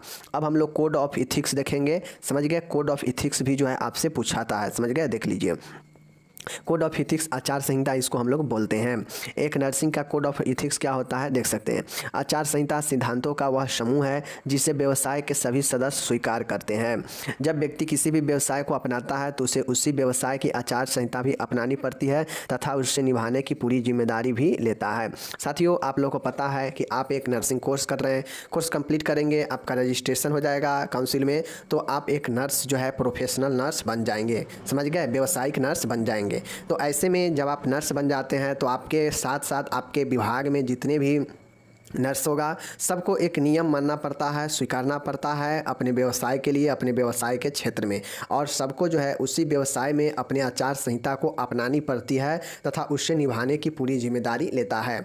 यूँ कहा जाए तो आप लोग जानते हैं कि हम जितने भी डिपार्टमेंट होता है सभी डिपार्टमेंट का अपना अपना रूल्स होता है, अपना अपना नियम होता है। तो मतलब इसका क्या हुआ कि जिस विभाग का जो नियम है वह उसका क्या है, इथिक्स है, कोड ऑफ एथिक्स है। उस विभाग में या उस संस्था में जितने भी काम करने वाला होगा वह अपने कंपनी के, अपने संस्थान के रूल और रेगुलेशन के खिलाफ में कभी नहीं जाएगा। उसका कंपनी जो रूल और रेगुलेशन सेट किया होगा उसी के तहत वह काम करेगा। यानी चाहे उसमें का मैनेजर हो या उसमें के छोटा कोई काम करने वाला कर्मचारी हो, सब अपने कंपनी के नियमों का जो है पालन करेगा, जो है क्या करेगा। और यह नियम क्या करता है कि उसके कंपनी को रक्षा करने के लिए, सुचारू रूप से चलाने के लिए बहुत ज़रूरी होता है। तो इसी प्रकार से नर्स के भी क्षेत्र में जितने भी नर्स है उससे क्या करना चाहिए, क्या अच्छाई है, क्या बुराई है, ये नियम के तहत जो है वह जान पाती है, कोड ऑफ एथिक्स के तहत। तो यही जो है, समझ गए, कोड ऑफ एथिक्स समझ गए।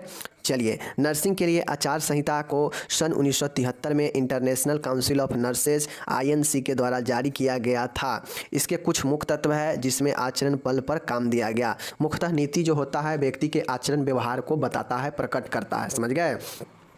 तो ये हमारा इंटरनेशनल काउंसिल ऑफ जो नर्स है ICN जो है, ICN के द्वारा जो है 1973 में आचार संहिता कोड ऑफ इथिक्स को लाया गया जिसमें आचरण पर बल दिया गया। समझ गए। जिसमें कुछ तत्व जो है निम्न है। अब कोड ऑफ इथिक्स से जो कुछ तत्व है वो 4 प्रकार के तत्व है, इसको याद रखिएगा। ओके। पहला तत्व है नर्स और जनता, नर्स एंड पीपुल। दूसरा तत्व है नर्स एंड प्रैक्टिस, नर्स और चिकित्सीय कार्य। ओके। एंड तीसरा है नर्स और व्यवसाय, nurse and profession. And last है नर्स और सहकर्मचारी, नर्स एंड कोवर्कर। देखिए, अगर आपसे इथिक्स पूछे, इथिकल कोड ऑफ इथिक्स पूछे, नर्स का, नर्सिंग का कोड ऑफ इथिक्स पूछे तो बड़ी ही आसान है। कोड ऑफ इथिक्स के बारे में थोड़ा मोड़ा लिख दीजिएगा, यह कब लागू किया लाया गया ये लिख दीजिएगा।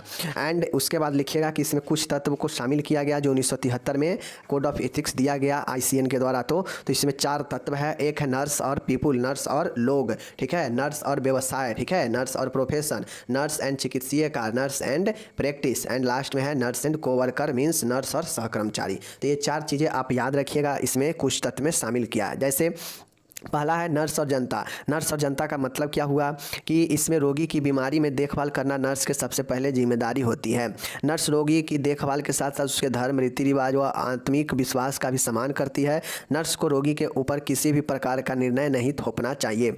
नर्स और जनता, जनता का मतलब क्या कि कोई भी जनता अगर आता है अपना इलाज करवाने रोगी बनकर, तो नर्स को सबसे प्रथम जिम्मेदारी है कि उसे देखभाल करे, बिना किसी भेदभाव, बिना किसी धर्म रीति रिवाज, बिना किसी चीज़ों के जो है मतलब अनदेखा किए हुए इलाज करना चाहिए। क्योंकि सब आदमी अपने अपने धर्म, अपने अपने रीति रिवाज, अपने अपने सभी चीज़ों में विश्वास रखता है, लेकिन हम उस पर जाएंगे एज ए नर्स तो दिक्कत होगा। तो इसलिए एक नर्स का यह प्रथम जिम्मेदारी है कि वह लोगों का देखभाल करे, और कोई भी लोग यानी कोई भी रोगी आए तो उसके धर्म, रीति रिवाज, आत्मिक विश्वास, इन सभी को सम्मान करना चाहिए। और नर्स को रोगी के ऊपर किसी भी प्रकार का निर्णय जो है थोपना नहीं चाहिए कि हाँ आपको ये मानना ही पड़ेगा और मानना ही है तभी हम आपको इलाज करेंगे, न तो नहीं करेंगे। ऐसा नर्स को नहीं करना चाहिए। तो नर्स और जनता के बीच एक ऐसा मतलब होना चाहिए घनिष्ठता, जिससे मरीज को कोई परेशानी न हो। तो ये नर्स और जनता के बीच जो है कनेक्शन कैसा हो, ये जान गए। दूसरा है नर्स और चिकित्सीय कार्य। नर्स और चिकित्सीय कार्य का मतलब होता है नर्स एंड प्रैक्टिस। अब नर्सिंग में नर्स द्वारा किए जाने वाले कार्य की जिम्मेदारी और जवाबदेही खुद नर्स की होती है। इसलिए नर्स को चिकित्सीय कार्य के दौरान अपने स्वास्थ्य के साथ साथ रोगी का भी पूरा ध्यान रखना चाहिए। नर्स को चिकित्सा कार्य में उच्चतम मानक रोगी को सेवा बनाना चाहिए। देखिए, नर्स और चिकित्सीय यानी प्रैक्टिस का मतलब होता है कि नर्सिंग के क्षेत्र में नर्स द्वारा जो भी कार्य किया जाता है वह एक जिम्मेदारी और जवाबदेही से होनी चाहिए। उसकी खुद की जवाबदेही और जिम्मेदारी होती है कि जो नर्स है वह चिकित्सकीय कार्य में यानी प्रैक्टिस के दौरान अपने स्वास्थ्य को भी जो है अच्छे से पूरा ध्यान रखे, और नर्स जो है चिकित्सा कार्य में उच्चतम मानक रोगी की सेवा को बनाना चाहिए। मतलब 2-3 चीज़ों को नर्स और चिकित्सीय कार्य में नर्स को 2-3 चीज़ें ध्यान रखना चाहिए। पहला ये कि वो जो भी काम करे तो वह जवाबदेही और जिम्मेदारी के साथ में करे, और साथ में उसको खुद भी ये चीज़ का नॉलेज, जवाबदेही और जिम्मेदारी होनी चाहिए कि दूसरा को तो वह देख रेख करती हैं, साथ में अपना भी जो है स्वास्थ्य को जो है पूरा ध्यान रखना चाहिए एक नर्स को। और जो भी व्यक्ति इलाज कराने आता है उसका उच्चतम मानक का सेवा बनाना चाहिए, देना चाहिए। तो यह जो है नर्स और चिकित्सीय कार्य से रिलेटेड हो गया। ओके। एंड तीसरा है नर्स और व्यायाम। नर्स और व्यवसाय, नर्स एंड प्रोफेशन। इसका मीनिंग होता है नर्स को अपने व्यवसाय में ईमानदारी और लगन से कार्य करने चाहिए। जो भी नर्स है उसे अपने व्यवसाय में, अपने प्रोफेशन में जो है ईमानदारी से और लगन पूर्वक कार्य करना चाहिए, तथा अलग अलग क्षेत्र में कार्य करते हुए सेवा का स्तर बनाए रखना चाहिए। नर्स रोगी की सेवा के साथ साथ रोगी की बीमारी के बारे में शिक्षा प्रदान करती है। देखिए, एक नर्स और व्यवसाय कैसे यह दोनों जो है एथिक्स को बना के रखता है। देखिए, तो एक नर्स को चाहिए कि अपने व्यवसाय को हमेशा एक अच्छे लेवल के और एक अच्छे कैटेगरी में रखे, अच्छे स्तर बना कर रखे, ठीक है। साथ में नर्स को अपने व्यवसाय में ईमानदारी पूर्वक और कड़ी मेहनत से कार्य को करनी चाहिए, ठीक है। उसके बाद नर्स को जो है अलग अलग क्षेत्रों के साथ कार्य करते हुए सेवा को जो स्तर है, हेल्थ का जो स्तर है उसे बनाए रखना चाहिए। अच्छा, नर्स रोगी की सेवा के साथ साथ रोगी की बीमारी के बारे में भी शिक्षा प्रदान करती है। समझ गया चीज़ को। तो नर्स और ये व्यवसाय हो गया। एंड लास्ट है चौथा आपका है नर्स और सहकर्मचारी, नर्स एंड कोवर्कर। नर्स और कोवर्कर का मतलब होता है नर्स अपने साथ काम करने वाले सभी व्यक्तियों को एक साथ सहयोगी संबंध जो है बनाए रखती है, ठीक है। देखिए, नर्स जो है अपने साथ जो भी काम करने वाले अन्य जो सहयोगी कर्मचारी होगा उस सबके साथ जो है एक सहयोगी संबंध बनाए रखती है। सहकर्मी के कार्य के में उसकी मदद करती है, वह उनकी गलतियों को बचाने के लिए सही एक्शन भी लेती है। मतलब नर्स और सहकर्मचारी, नर्स और को वर्कर का मीनिंग होता है कि एक नर्स को अपने साथ साथ जो भी अन्य कर्मचारी है काम करने वाला, तो उनके कार्यों को जो है क्या करना चाहिए, कार्यों में मदद करना चाहिए, और उनकी अगर कोई गलती हो तो उनके गलतियों को बचाने के लिए सही एक्शन भी लेना चाहिए ताकि उनके गलती भी बच सके और उनको मदद भी किया जा सके। तो ये नर्स का जो है आपका एक रूल नियम होता है कि नर्स अपने साथियों को, अपने सहयोगियों को जो है एक सहयोगी संबंध बनाए और मदद करे उसको, और उसके गलतियों को बचाने के लिए उसके लिए एक्शन भी ले, ठीक है। तो ये आपका 4 जो है आपके कोड ऑफ एथिक्स के तत्व है जो कि मैंने बता दिया, याद रखिएगा। अब यहाँ पे इंग्लिश दिया गया है, कोड ऑफ इथिक्स के आंसर है और देख सकते हैं यहाँ पे चारों मैंने यहाँ पे इथिक्स से यहाँ पे दिए हैं, आप लोग देख लीजिएगा। अब हम यहाँ पे नेक्स्ट क्वेश्चन लाते हैं। क्वेश्चन नंबर है अस्पताल को परिभाषित कीजिए, इसके प्रमुख कार्य लिखिए। आपसे क्वेश्चन पूछ सकता है कि अस्पताल क्या है, अस्पताल के कितने प्रकार है, अस्पताल को जो है प्रमुख कार्य को लिखे। तो आज हम लोग देखेंगे, वीडियो बड़ा नहीं हो इसके लिए सिर्फ देखेंगे कि अस्पताल को परिभाषित करें, अस्पताल क्या होता है और अस्पताल के क्या क्या कार्य हो सकते हैं। तो साथियों अस्पताल के कार्य तो आप खुद इंटेलिजेंट स्टूडेंट है, लिख सकते हैं कि अस्पताल के क्या क्या कार्य होते हैं। बाकी चलिए हम पढ़ाते हैं। देखिए यहाँ पे अस्पताल को परिभाषित करना है। साथियों सबसे पहले जान लीजिए अस्पताल का अर्थ क्या होता है, मीनिंग क्या होता है। अस्पताल यानी हॉस्पिटल शब्द की उत्पत्ति लैटिन शब्द हॉस्पिटेलिस से हुई है, जो हॉस्पिस शब्द से आया है, जिसका अर्थ है मेजबान मतलब होस्ट करना। साथियों हॉस्पिटल का अर्थ होता है लैटिन शब्द में बात किया जाए तो हॉस्पिटेलिस होता है, और बात किया जाए हॉस्पिस शब्द से आया है जिसका अर्थ होता है मेजबान। मतलब हॉस्पिटल जो है उसका लैटिन शब्द हॉस्पिटेलिस है और यह हॉस्पिटलिस से हुई है, जो हॉस्पिस शब्द से आया हुआ है, जिसका अर्थ होता है मेजबान करना, होस्ट करना। जिसका क्या काम होता है, मेजबान, समझ गए, होस्ट। तो ये तो हो गया हल्का फुल्का। अब हम लोग यहाँ पे देखेंगे कि अस्पताल का मीनिंग क्या होता है। अस्पताल वह स्थान है, क्या है, अस्पताल वह स्थान है। तो यहाँ पे देख लीजिए अस्पताल का अर्थ क्या होता है। अस्पताल वह स्थान है, ठीक है, जहाँ रोगी 24 घंटे दिन रात महीने व सालों तक रहकर उसका इलाज किया जाता है जब तक कि वह ठीक न हो। देखिए अस्पताल एक क्या है, एक आपका अस्पताल एक स्थान है, एक जगह है जहाँ पे रोगी को या तो 24 घंटे रखा जाता है या उसे दिन रात भी रखा जाता है, उसे महीनों सालों तक रखा जाता है और उसका इलाज किया जाता है। जब तक उसका इलाज किया जाता है तब जब तक कि वह पेशेंट ठीक न हो, ठीक है। रोगी के लिए अस्पताल का वातावरण इस तरह बनाया जाता है कि जिससे कि उसके स्वास्थ्य पर अच्छा प्रभाव पड़े और वह जल्दी ठीक होकर अपने घर लौट सके। अब जो भी अस्पताल होता है ऐसा थोड़ी ना है कि अस्पताल में बैंड बाजा बजाने लगता है, ठीक है, शोरगुल होने लगता है, ऐसा होता है, नहीं होता है। तो रोगी को अस्पताल में एक ऐसा वातावरण मिलता है जहाँ पे उसके संपूर्ण जो है ट्रीटमेंट, संपूर्ण चीज़ें दिया जाता है और उसके वातावरण इस तरीक़ा से बनाया जाता है ताकि उसके स्वास्थ्य पर अच्छा प्रभाव पड़े और वह जल्दी ठीक होकर अपने घर लौट सके। अस्पताल में सभी तरह की सुविधाएँ रोगी को प्राप्त होती है। तो ये तो नॉर्मली अस्पताल के बारे में हम जान लिए कि अस्पताल एक ऐसा जगह है जहाँ पर मरीज़ आते हैं और मरीज़ अपने सुविधा चाहे तो 24 घंटे या दिन में आकर भी जा सकते हैं, या फिर चाहे तो कुछ महीनों तक, कुछ दिनों तक पेशेंट रहते हैं, जब तक रहते हैं तब तक वह ठीक ना हो जाए। यहाँ पे एक ऐसा वातावरण तैयार किया जाता है जो मरीजों के स्वास्थ्य को ठीक करने और उसके घर लौटने में मदद करता है। अस्पताल में सभी तरह की सुविधा प्राप्त होती है। यह आपके नॉर्मली एक अस्पताल का जो है आपका क्या हो गया, अर्थ हो गया कि अस्पताल क्या होता है। अब हम लोग देखेंगे एग्जैक्ट डिफिनीशन जो WHO के अनुसार दिया गया है इसी का, समझ गए। देखिए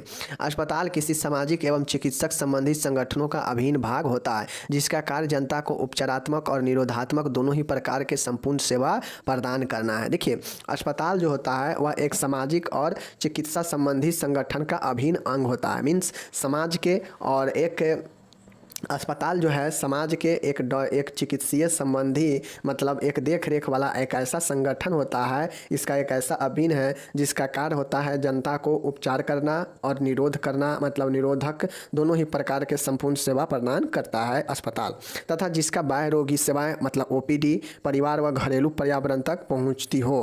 अस्पताल स्वास्थ्य कार्यकर्ताओं के प्रशिक्षण एवं जैव सामाजिक अनुसंधान के लिए भी केंद्र है। मतलब अस्पताल जो है वह रिसर्च अनुसंधान का भी कार्य है और स्वास्थ्य कार्यकर्ताओं के प्रशिक्षण का भी एक केंद्र होता है। तो अस्पताल में ट्रीटमेंट उपचार भी होता है, ठीक है, निरोधात्मक उपचारात्मक दोनों होता है। साथ में अस्पताल में OPD भी चलता है, इमरजेंसी भी होता है, ठीक है, और घर से सभी लोगों तक घर तक पहुंचने का यहाँ पे अवसर होता है। साथ में जो अस्पताल होता है वह स्वास्थ्य कार्यकर्ताओं को प्रशिक्षण भी करता है और अनुसंधान का भी यह केंद्र होता है। ये किसने कहा, WHO ने कहा। तो चीज़ को हम लोग समझ गए। चलिए अब यहाँ पे अस्पताल के क्या क्या कार्य होते हैं यहाँ पे देखिए। फंक्शन ऑफ हॉस्पिटल, अस्पताल के कुछ प्रमुख कार्य निम्नलिखित है। अब अस्पताल के क्या क्या कार्य होगा आप लोग खुद लिख सकते हैं, समझ रहे हैं ना चीज़ को। बाकी यहाँ पे देखिए ये इंग्लिश में दिया गया है, ऊपर वाला का इंग्लिश में यहाँ पे दिया गया है कि अस्पताल क्या होता है। देखिए अस्पताल के क्या क्या काम होते हैं। प्रिवेंशन फ्रॉम डिजीज, बीमारी से बचाना, स्वास्थ्य की पुनर्वस्थापना,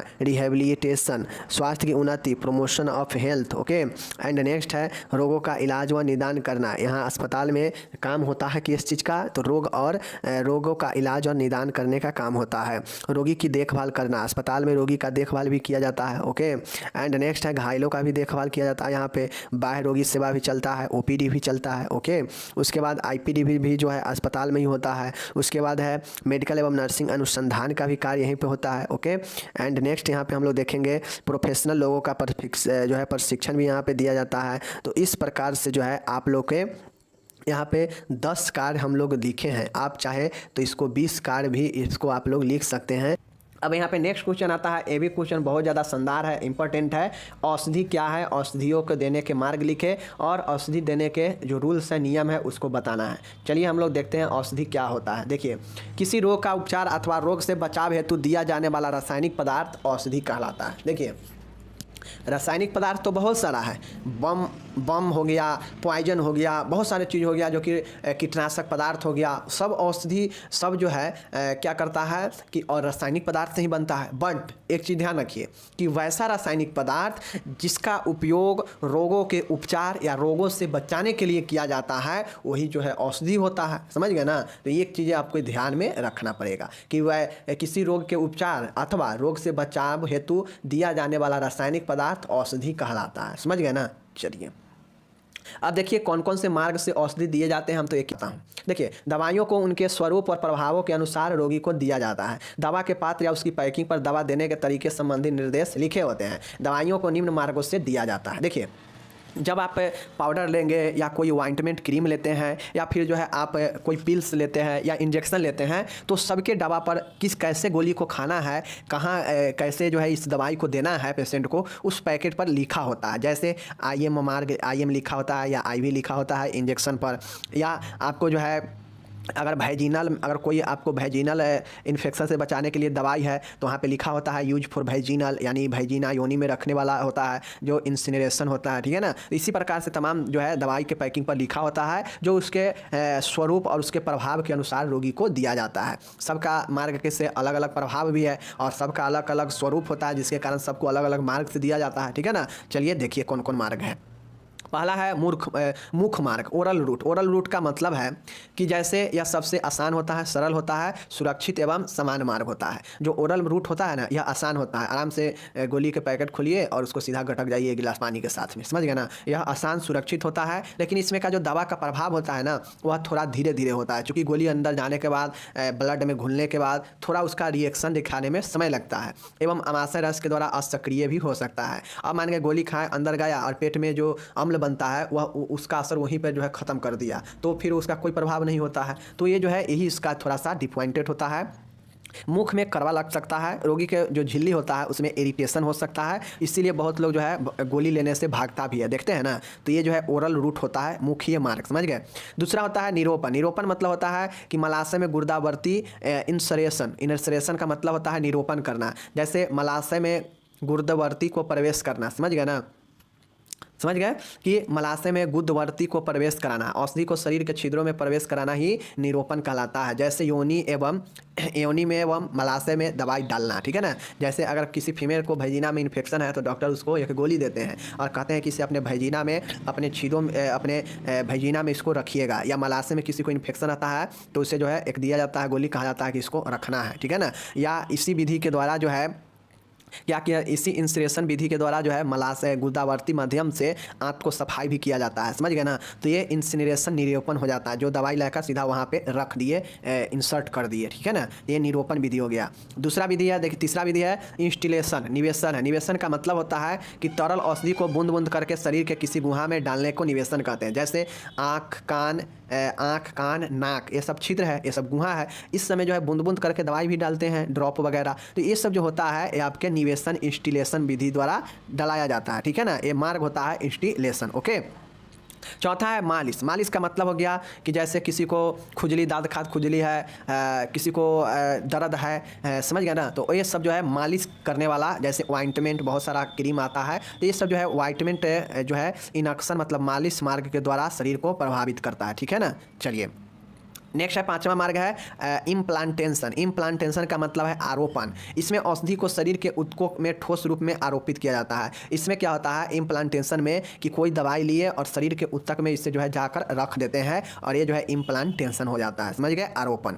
छठा मार्ग है इनहेलेशन, अंतः श्वसन। इसमें जो होता है श्वसन मार्ग से जो है श्वसन के थ्रू जो है दवाइयों को प्रभावी औषधियों को भेजा जाता है, समझ गए, और यह जल्दी से प्रभाव दिखाता है। जैसे अगर किसी को दमा वाला अस्थमा वाला पेशेंट होता है तो देखते होइएगा उसको क्या किया जाता है कि नेबुलाइजर में दवाई भर के और उसे जो है इनहेल कराया जाता है, खिंचाया जाता है अंदर की तरफ, और उसको जो है अस्थमा में मदद करता है, श्वसन को फ्रेश करता है, समझ गए ना। उसी प्रकार से एनेस्थेसिया में भी सुंघाया जाता है जिसके बाद व्यक्ति बेहोश हो जाता है, समझ गए ना। तो यह श्वसन के माध्यम से ली जाने वाली दवाई होता है, समझ गए। चलिए नेक्स्ट यहाँ पे आप लोग देखिएगा सातवां है टीका लगाने या अंतरेतर मार्ग से औषधि देने। अब जो सातवां मार्ग है वो है आपका पेरेंटल रूट। पेरेंटल रूट में जो होता है या विभिन्न चीज़ें होता है, देख सकते हैं यहाँ पे देखिए 5 नंबर में सीधा जो है आपसे पेरेंटल रूट भी पूछ सकता है। तो पेरेंटल रूट में जो है विभिन्न प्रकार के इंजेक्शन जो दिया जाता है वह कौन कौन माध्यम से दिया जाता है, जिसमें वैक्सीन वगैरह या बहुत सारे इंजेक्शन वगैरह होता है, तो जो है दिया जाता है पेरेंटल माध्यम से। देख लीजिए पहला है इंट्रामस्कुलर जो कि मांसपेशी मांस में दिया जाता है। सब क्यूटेनियस है जो कि त्वचा के नीचे स्थित ऊतकों में दिया जाता है, ठीक है ना। उसके बाद है बाहरी त्वचा है, मतलब अंतः त्वचीय, मतलब बाहरी त्वचा के नीचे दिया जाता है, समझ गए ना, तो यह अंतः त्वचीय। उसके बाद इंट्रावेनस है, मतलब जो सीरा होता है आईवी जो होता है उस आईवी में दिया जाता है, सिराओं में, तो ये जो है आईवी हो गया। अगर आपको इंट्रा स्पाइनल है मेरुरुज में, अगर स्पाइनल में इंजेक्शन दिया जाता है उसे इंट्रा स्पाइनल कहते हैं, मेरु गुहा में, ठीक है ना। उसके बाद इंट्रा ऑसियस है, मतलब अगर बोन मैरो अस्थि में देना हो तो अस्थि मज्जा में देते हैं इंट्रा ऑसियस, इंट्रा ऑसियस, समझ गए ना। नेक्स्ट है आपका इंट्रा आर्टियल हो, अगर धमनी में अगर इंजेक्शन लगाना हो तो इंट्रा आर्टियल होता है जो कि धमनी में लगाया जाता है, ओके। उसके बाद है अंतर उदरावर्णी है इंट्रा पेरेंटरल। इंट्रा पेरेंटरल के मतलब है कि उदर गुहा में इंजेक्ट करना ही इंट्रा पेरेंटल कहलाता है, समझ गए। उसके बाद अगर हृदय में लगाना हो इंट्रा कार्डियक होता है, हृदय के पेशी में, तो ये सब पेरेंटल रूट है। और पेरेंटल रूट में और होते हैं जैसे ब्लड ट्रांसफ्यूजन, समझ गए ना, ये भी एक पेरेंटल रूट ही होता है, ओके। तो ये सब जो है आपका हो गया, समझ गए ना। तो ये आपका यहाँ पे देख लिए। चलिए अब आपका दवाई देने के मार्ग कंप्लीट हो गया होगा। अब हम लोग यहाँ पे देखते हैं प्रिंसिपल ऑफ गिविंग मेडिसिन, मतलब दवाई देने के क्या क्या सिद्धांत है, कौन कौन से नियम है उसको। तो देखिए आप ये 5 रूल याद रखिएगा, तो दवाई देने के सिद्धांत या नियम पूछेगा, इस 5 रूल को लिख दीजिएगा, आपका सही हो जाएगा, ठीक है ना। चलिए देखते हैं 5 सही नियम कौन कौन सा है, ठीक है। देखिए 5 सही नियम के पालन से दवाइयाँ सुरक्षित रूप से देना सुनिश्चित किया जाता है। अगर ये 5 नियम का आप फॉलो करते हैं दवाई देते समय, तो वो दवाई जो है सुरक्षित तरीके से पेशेंट को आप दे सकते हैं, ठीक है। पहला होता है, देखिए यहाँ पे मैं पहले ही बता देता हूँ, मैं यहाँ पे पहले ही बता रहा हूँ, इस सब में मैं 4-4, 5-5 पॉइंटें आपको खुद लिखना पड़ेगा, मैं कई बार करा चुका हूँ। तो इसमें सब में जो है आपको 4-4, 5-5 पॉइंटें जो है सब में लिखना पड़ेगा, मैं यहाँ पे लिखा नहीं हूँ, ठीक है। चलिए देखिए सही मरीज या रोगी का पहचान, आप एक सही मरीज को रोगी का पहचान कैसे करेंगे आपको इसमें लिखना पड़ेगा, ये दवाई का नियम है, ठीक है। दूसरा नियम है यहाँ पे देखिए सही दवाइयाँ, सही रोगी के बाद जब सही रोगी का आप चयन कर लेंगे तो उसके बाद जो है आपको सही दवाई का भी चयन करना पड़ेगा कि कौन सी दवाई किस पेशेंट के लिए है, ठीक है ना। दूसरा हो गया सही दवाई। अब सही दवाई का जब आप चयन कर लेते हैं तो नेक्स्ट स्टेप आता है आप सही खुराक का या सही मात्रा का चयन करते हैं कि किसको कितना डोज देना है, समझ गए ना, क्योंकि बालक बच्चे वयस्क बूढ़े सब में अलग अलग खुराक होता है, समझ गए। तो खुराक आप कैसे चयन करेंगे, ये वाला है। चौथा है सही समय, राइट टाइम। आप खुराक का चयन कर लिए तो वो दवाइयाँ किस समय देंगे, जैसे खाने से पूर्व, मतलब एसी, खाने के बाद मतलब खाने के बाद मतलब समझ सकते हैं ना, पीसी, ये सब जो है खाने का तरीका होता है, समझ गए ना। सही समय का चयन करेंगे। या बीडी बोथ टाइम, समझ गए ना, होरा सोमनी सोते समय, तो ये सब खाने का समय होता है, समझ गए। जैसे 8, 2, 10, 6, 12, 6, 12, 6, 12, ठीक है ना, ये सब जो है टाइम होता है आपका देने का, ठीक है। चलिए अब 5वां और लास्ट जो नियम है वो है सही विधि या सही मार्ग। तो ये 5 नियम आपको याद रखना पड़ेगा, सही मरीज, सही दवा, सही खुराक, सही समय, सही मार्ग, मतलब रास्ता, समझ गए ना। तो ये 5वां है। हाथ धोने के चरण लिखिए, right the step of hand washing. सबसे पहले आपको ये समझना पड़ेगा कि हाथ धोना यानी हैंड वॉशिंग होता क्या है। तो माय डियर, हैंड वॉशिंग का मतलब क्या होता है, हाथ धोने का यानी हाथ साफ करने का क्या मतलब होता है। तो यहाँ पे हाथों को धोना, अब हाथों को धोने का क्या मतलब होता है, तो देखिए हाथों को साफ करना हैंड वॉशिंग का मतलब होता है कि हाथ धोकर आप अपने हाथों को स्वच्छ रखते हैं, साफ रखते हैं, सूक्ष्म जीवाणुओं से जो है क्या रखते हैं, दूर रखते हैं, सूक्ष्म जीवाणुओं से जो है क्लियर रखते हैं, ठीक है। जिससे होता है कि अनेक संक्रामक रोगों से आप बचते हैं, ठीक है। आपके हाथ स्वच्छ रहने से आप कई तरह के खतरनाक बीमारी होने से बचते हैं और आपके संक्रमण फैलने की संभावना भी जो होता है वह बहुत हद तक कम जाता है हाथ धोने से। तो हाथ धोने से एक बहुत ही महत्वपूर्ण चीज़ें ये होता है कि हाथ धोने से हाथ स्वच्छ रहता है, व्यक्तिगत स्वच्छता का ध्यान रखा जाता है, अनेक रोगों से बचना यहाँ पे संभव हो जाता है। और जल्दबाजी में अगर कोई व्यक्ति हाथ धोता है तो इससे होता यह है कि हम लोग डेली कामों में बहुत सारे काम करते हैं, बहुत सारे सतहों पर अपने हाथ को ले जाते हैं, जहां से हमारे हाथों में सूक्ष्म जीव का जो है पैथोजन का जो है अंश आ जाता है हाथों में, लेकिन हमें पता नहीं चलता है क्योंकि सूक्ष्म जीव बिल्कुल सूक्ष्म है, जो पता भी नहीं चलेगा नग्न आँखों से। लेकिन हमारा चूँकि एक ह्यूमन नेचर है कि व्यक्ति कहीं भी किधर भी टहलता है तो हाथ इधर उधर लग ही जाता है, और उससे आपको अगर भोजन करते हैं बिना धोए हुए अगर मुंह में उंगली करते हैं तो वह सब क्या हो जाता है, संक्रमण का एक स्रोत बन जाता है। और इन्हीं सब चीज़ों से हम हाथ धोते हैं, पहले कोई भी काम करने से पहले हाथ धोते हैं, हैंड वॉशिंग करते हैं प्रॉपर तरीके से, तो वह हमें इन सभी चीज़ों से बचाता है, ठीक है। अब जैसे कोरोना वायरस या अन्य संक्रमण की अगर रोकथाम करते हैं तो हैंड वॉशिंग एक सरल उपाय है कि आप कोई भी संक्रमण हो या कोरोना हो, इन सभी मामलों में आप हाथ धोकर एक बिल्कुल ही आसान से आप संक्रमण से बच सकते हैं। तो यही कारण है कि आप लोग देखते होइएगा कि जब कोविड आया था तो उस समय कहा जाता था कि हैंड वॉशिंग बहुत ज़रूरी है, सैनिटाइजेशन बहुत ज़रूरी है। तो यही कारण है कि लोगों में बहुत ज़्यादा प्रचलित था, ठीक है। अब यहाँ पे हाथों को भली प्रकार से धोना, यानी हाथों को आप चाहते हैं कि एक अच्छे तरह से हाथ साफ हो है, इस पर कोई जो है सूक्ष्म जीवाणु का कीट न मौजूद रहे, तो कम से कम 20 सेकेंड तक आपके अपने हाथों को साफ करना पड़ेगा, ओके। आँख, नाक, मुंह पर हाथ लगाने, खांसने, छींकने के तुरंत बाद हाथ धोना। अब जैसे ही हाथ धोने का एक और उपाय काम यहाँ पे आ जाता है कि जैसे आँख है, नाक है या मुंह है, इन सब पर हाथ लगाने से, खांसने से, छींकने से, इन सब के तुरंत बाद हमें हाथ को धोना चाहिए, ठीक है। हाथ धोते समय हथेलियों को आपस में रगड़ना जरूरी है। अब ये सब हाथ धोने का कुछ जो है ध्यान में रखने वाली बातें हैं, तो इन सभी बातों को ध्यान में रखना चाहिए कि हाथों को कम से कम 20 सेकेंड तक धोना चाहिए। आँख, नाक, मुंह पर अगर हाथ लगे, खांसने छींकने के तुरंत बाद जो है हाथों को धोना चाहिए। हाथ धोते समय हथेलियों को आपस में रगड़ना जरूरी है, ठीक है। उसके बाद है कि किसी भी अजनबी से हाथ मिलाने या दूषित सतह कंटेमिनेटेड सरफेस से हाथ छूने पर हाथ धोना चाहिए। विश्व स्वास्थ्य संगठन के अनुसार हाथ धोते समय निम्न 12 स्टेप मतलब 12 चरणों की पालन करनी जरूरी है। तो आपको WHO के अनुसार जो 12 स्टेप्स बताए गए हैं, यह 12 स्टेप्स को आपको ध्यान में रखना जरूरी है। अब यह हाथ धोने का जो चरण होता है, यह स्टेप बताता है कि कौन स्टेप के बाद कौन सा जो है स्टेप आएगा, यानी हाथ धोने में कैसे कैसे स्टेपों का पालन करके हम हैंड वॉशिंग करते हैं। और यह 12 स्टेप्स बहुत महत्वपूर्ण है, यह स्टेप्स आपको याद रखने ही पड़ेंगे, ठीक है। चलिए बताते हैं।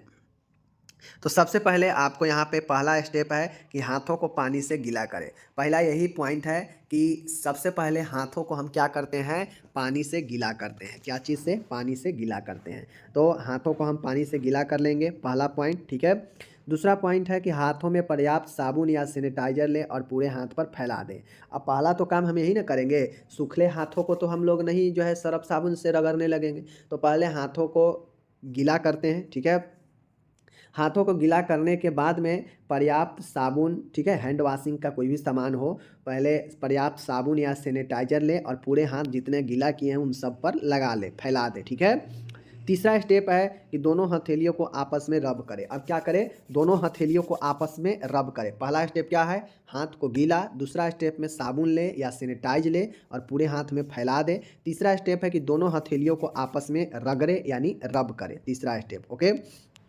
आगे है चौथा है अंगुलियों के बीच में साबुन फैलाएं। क्या करें, अब हथेली को रगड़ ली, अब जो हथेली में जो साबुन जो फिन है, जो उसका झाग है, उसको जो है अंगुलियों के बीच में साबुन को फैलाएं। अब हथेली को रगड़ लिए तो अब अंगुली को बीच में जो है क्या करेंगे, साबुन को फैलाएंगे, ठीक है, चौथा स्टेप। चौथा स्टेप है, अब यहाँ पे उंगलियों को बीच में साबुन फैलाने के बाद पांचवा है दोनों हाथों की उंगलियों को स्क्रब करें। अब जब उंगली के गह सब में जब साबुन चला जाएगा बीच में, तो अब पांचवा स्टेप कहता है कि अब दोनों हाथों को उंगलियों को स्क्रब करें, मतलब दोनों उंगली को आपस में फंसा कर स्क्रब करें। समझ गए चीज़ों को। छठा स्टेप कहता है कि एक हाथ की उंगलियों को बैक भाग को दूसरे हाथ की पाम से रब करें। छठा स्टेप कहता है कि अब बीच में हो गया है, तो अब हमें अगर एक हाथ के अगर बैक वाला, चूँकि बैक बैक मतलब ऊपर वाला, मतलब बैक वाला से अगर साफ़ करना हो तो उसके लिए क्या करेंगे कि नहीं, हाथ के ऊपर नीचे रख के जो है व्यक्ति जो है मलता है, तो वही जो है एक एक हाथ की अंगुलियों के बैक भाग को दूसरे हाथ की हथेली से रब करे, यानी नीचे ऊपर रख कर रब करे दोनों हाथों को। ठीक है, तो ये छठा स्टेप हो गया। ओके, सातवां स्टेप क्या कहता है कि अंगूठे की सफाई करें। अब देखिए मैंने सातवां स्टेप पर आ गया। मैंने पहले क्या पढ़ाया, हाथ को गीला करे। दूसरा क्या पढ़ाया, साबुन ले या सैनिटाइजर लेके दोनों हाथ पर फैला दे। ठीक है,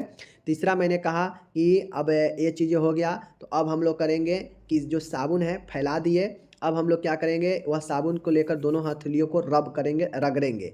अब तीसरा स्टेप, जब हथेली को रगड़ लिए तो उसी साबुन को हम लोग अंगुलियों के बीच में फैलाएंगे। चौथा स्टेप, अब अंगुलियों के बीच में साबुन चल गया तो भाई अंगुली के बीच में सिर्फ साबुन का ही जरूरी नहीं है, रगड़ना, स्क्रब भी करना है, तो दोनों हाथों को अंगुलियों को आपस में स्क्रब करेंगे। ठीक है, ये स्टेप हो गया। पांचवा स्टेप आगे है कि जब अंगुली को बीच में स्क्रब कर लिए तो अब नीचे ऊपर बैक साइड में साफ़ करना है, तो दोनों हाथ को नीचे ऊपर रख कर एक दूसरे को साफ़ करेंगे। अब आगे आता है छठवां स्टेप, क्या आता है देख लीजिए। छठा स्टेप वही था। सातवां है अब अंगूठे की सफाई करें। अब आगे हो गया, बीच में पीछे, आगे पीछे हो गया, अंगुली के बीच में हो गया। ठीक है, अब सातवां स्टेप आता है कि अंगूठा की सफाई करें, चूँकि एक बेचारा अंगूठा अलग रह जाता है। ठीक है, तो अंगूठा की सफाई करें। अब आठवां है कि नाखून व फिंगर टिप की सफाई करें। अब आठवां प्रोसेस होता है कि नाखून और जो फिंगर टिप है उसको जो है सफाई करें, क्योंकि नाखून में बहुत सारा गंदगी रह जाता है। तो आठवां पॉइंट, नाखून और फिंगर टिप को साफ करें।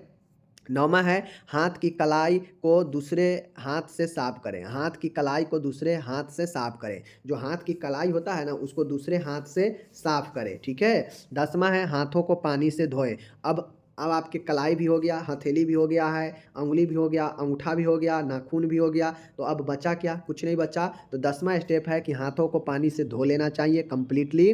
11 है हाथों को एक डिस्पोजेबल टॉवेल से सुखाए। 11वां पॉइंट कहता है कि हाथों को एक जो है डिस्पोजल मतलब सूखा हुआ टॉवेल से सुखाना चाहिए। और 12 है दोनों हाथ अब पूर्णतः स्वच्छ है। 12वां स्टेप में दोनों हाथ हमारा कंप्लीटली साफ हो गया रहता है। तो ये 12 स्टेप है। अब आप लोग ये कहिएगा कि मैं जो है मुझे नहीं याद होता है, तो देखिए सोच के समझ के नहीं याद करिएगा तो कभी नहीं याद होगा। ठीक है, रटने से तो ये बिल्कुल नहीं याद होगा, क्योंकि यह स्टेप बाय स्टेप प्रोसेस है और इसके लिए आपको ध्यान में रखना जरूरी है कि कौन स्टेप के बाद क्या है, और इसके लिए आप प्रैक्टिकल करके देखिए तो ज़्यादा फायदा होगा। समझ गए, हाथ अपने मिलाकर। यहाँ पे फिगर है। ठीक है, यहाँ पे आप लोग देख लीजिए, मैंने यहाँ पे दे रखा है। मैंने पहले बताया कि वेट हैंड मतलब हाथ को भिगाएं। दूसरा है आप इस पर सैनिटाइजर ले या साबुन ले। तीसरा है रब करें दोनों हथेली को आपस में, बता दिए हैं। चौथा है leather the back of your hand. अब यहाँ पे क्या करना है, दोनों जो है आपके उंगलियों के बीच में जो है क्या करना है, रब करना है। पहले हथेली को फिर उंगलियों के बीच में फैला देना है और उंगलियों को रब करना है। उसके बाद स्क्रब बिटवीन योर फिंगर। अब फिंगर के बीच में जो है आपको क्या कर, यहाँ पे देखिए, यहाँ पे चारों साइड से मैंने पहले क्या बताया, हाथों को भिगाइए, हाथों पर कुछ सामान लीजिए। ठीक है, तीसरा है कि हथेली को रगड़िए दोनों हाथों का। उसके बाद चौथा में है जब हथेली हो जाए तो उंगली के बीच में जो है साबुन को फैला दें। पाँचवा है कि अब उंगलियों के बीच में जो है दोनों हाथों से रब करें। ठीक है, अब छठा है रब the back of finger on the opposite palm. अब यहाँ पे यह है कि अब छठा पॉइंट में मैंने आपको बताया कि अब एक दूसरे के, अगर एक हाथ का अगर पीछे के भाग को अगर साफ करना हो तो दूसरे हाथ का इस्तेमाल करेंगे। ठीक है, सातवां है क्लीन थंब, अंगूठा को साफ करें। ठीक है, wash finger nail and finger tips. आठवां में है कि आप अगर फिंगर नेल लगाए हैं, फिंगर टिप लगाए हैं तो उससे साफ करें। एंड नौवां में है कि आप जो है अपने रिस्ट यानी कलाई को साफ करें एक दूसरे के हाथ से। ठीक है, 10वां है अब हाथ को जो है पूर्णतः धो ले। और 11 है कि आप टॉवेल से साफ कर ले। और 12 स्टेप में है योर हैंड आर क्लीन, आपका हाथ जो है बिल्कुल साफ है। तो ये 12 पॉइंट 12 फिगर भी मैंने दे दिया, आप इसको याद रखिएगा। हैंड वॉशिंग का यह फर्स्ट ईयर में फंडामेंटल में पूछा जा सकता है एंड सेकेंड ईयर में मेडिकल सर्जिकल नर्सिंग में पूछा जा सकता है। ओके, आगे चलते हैं।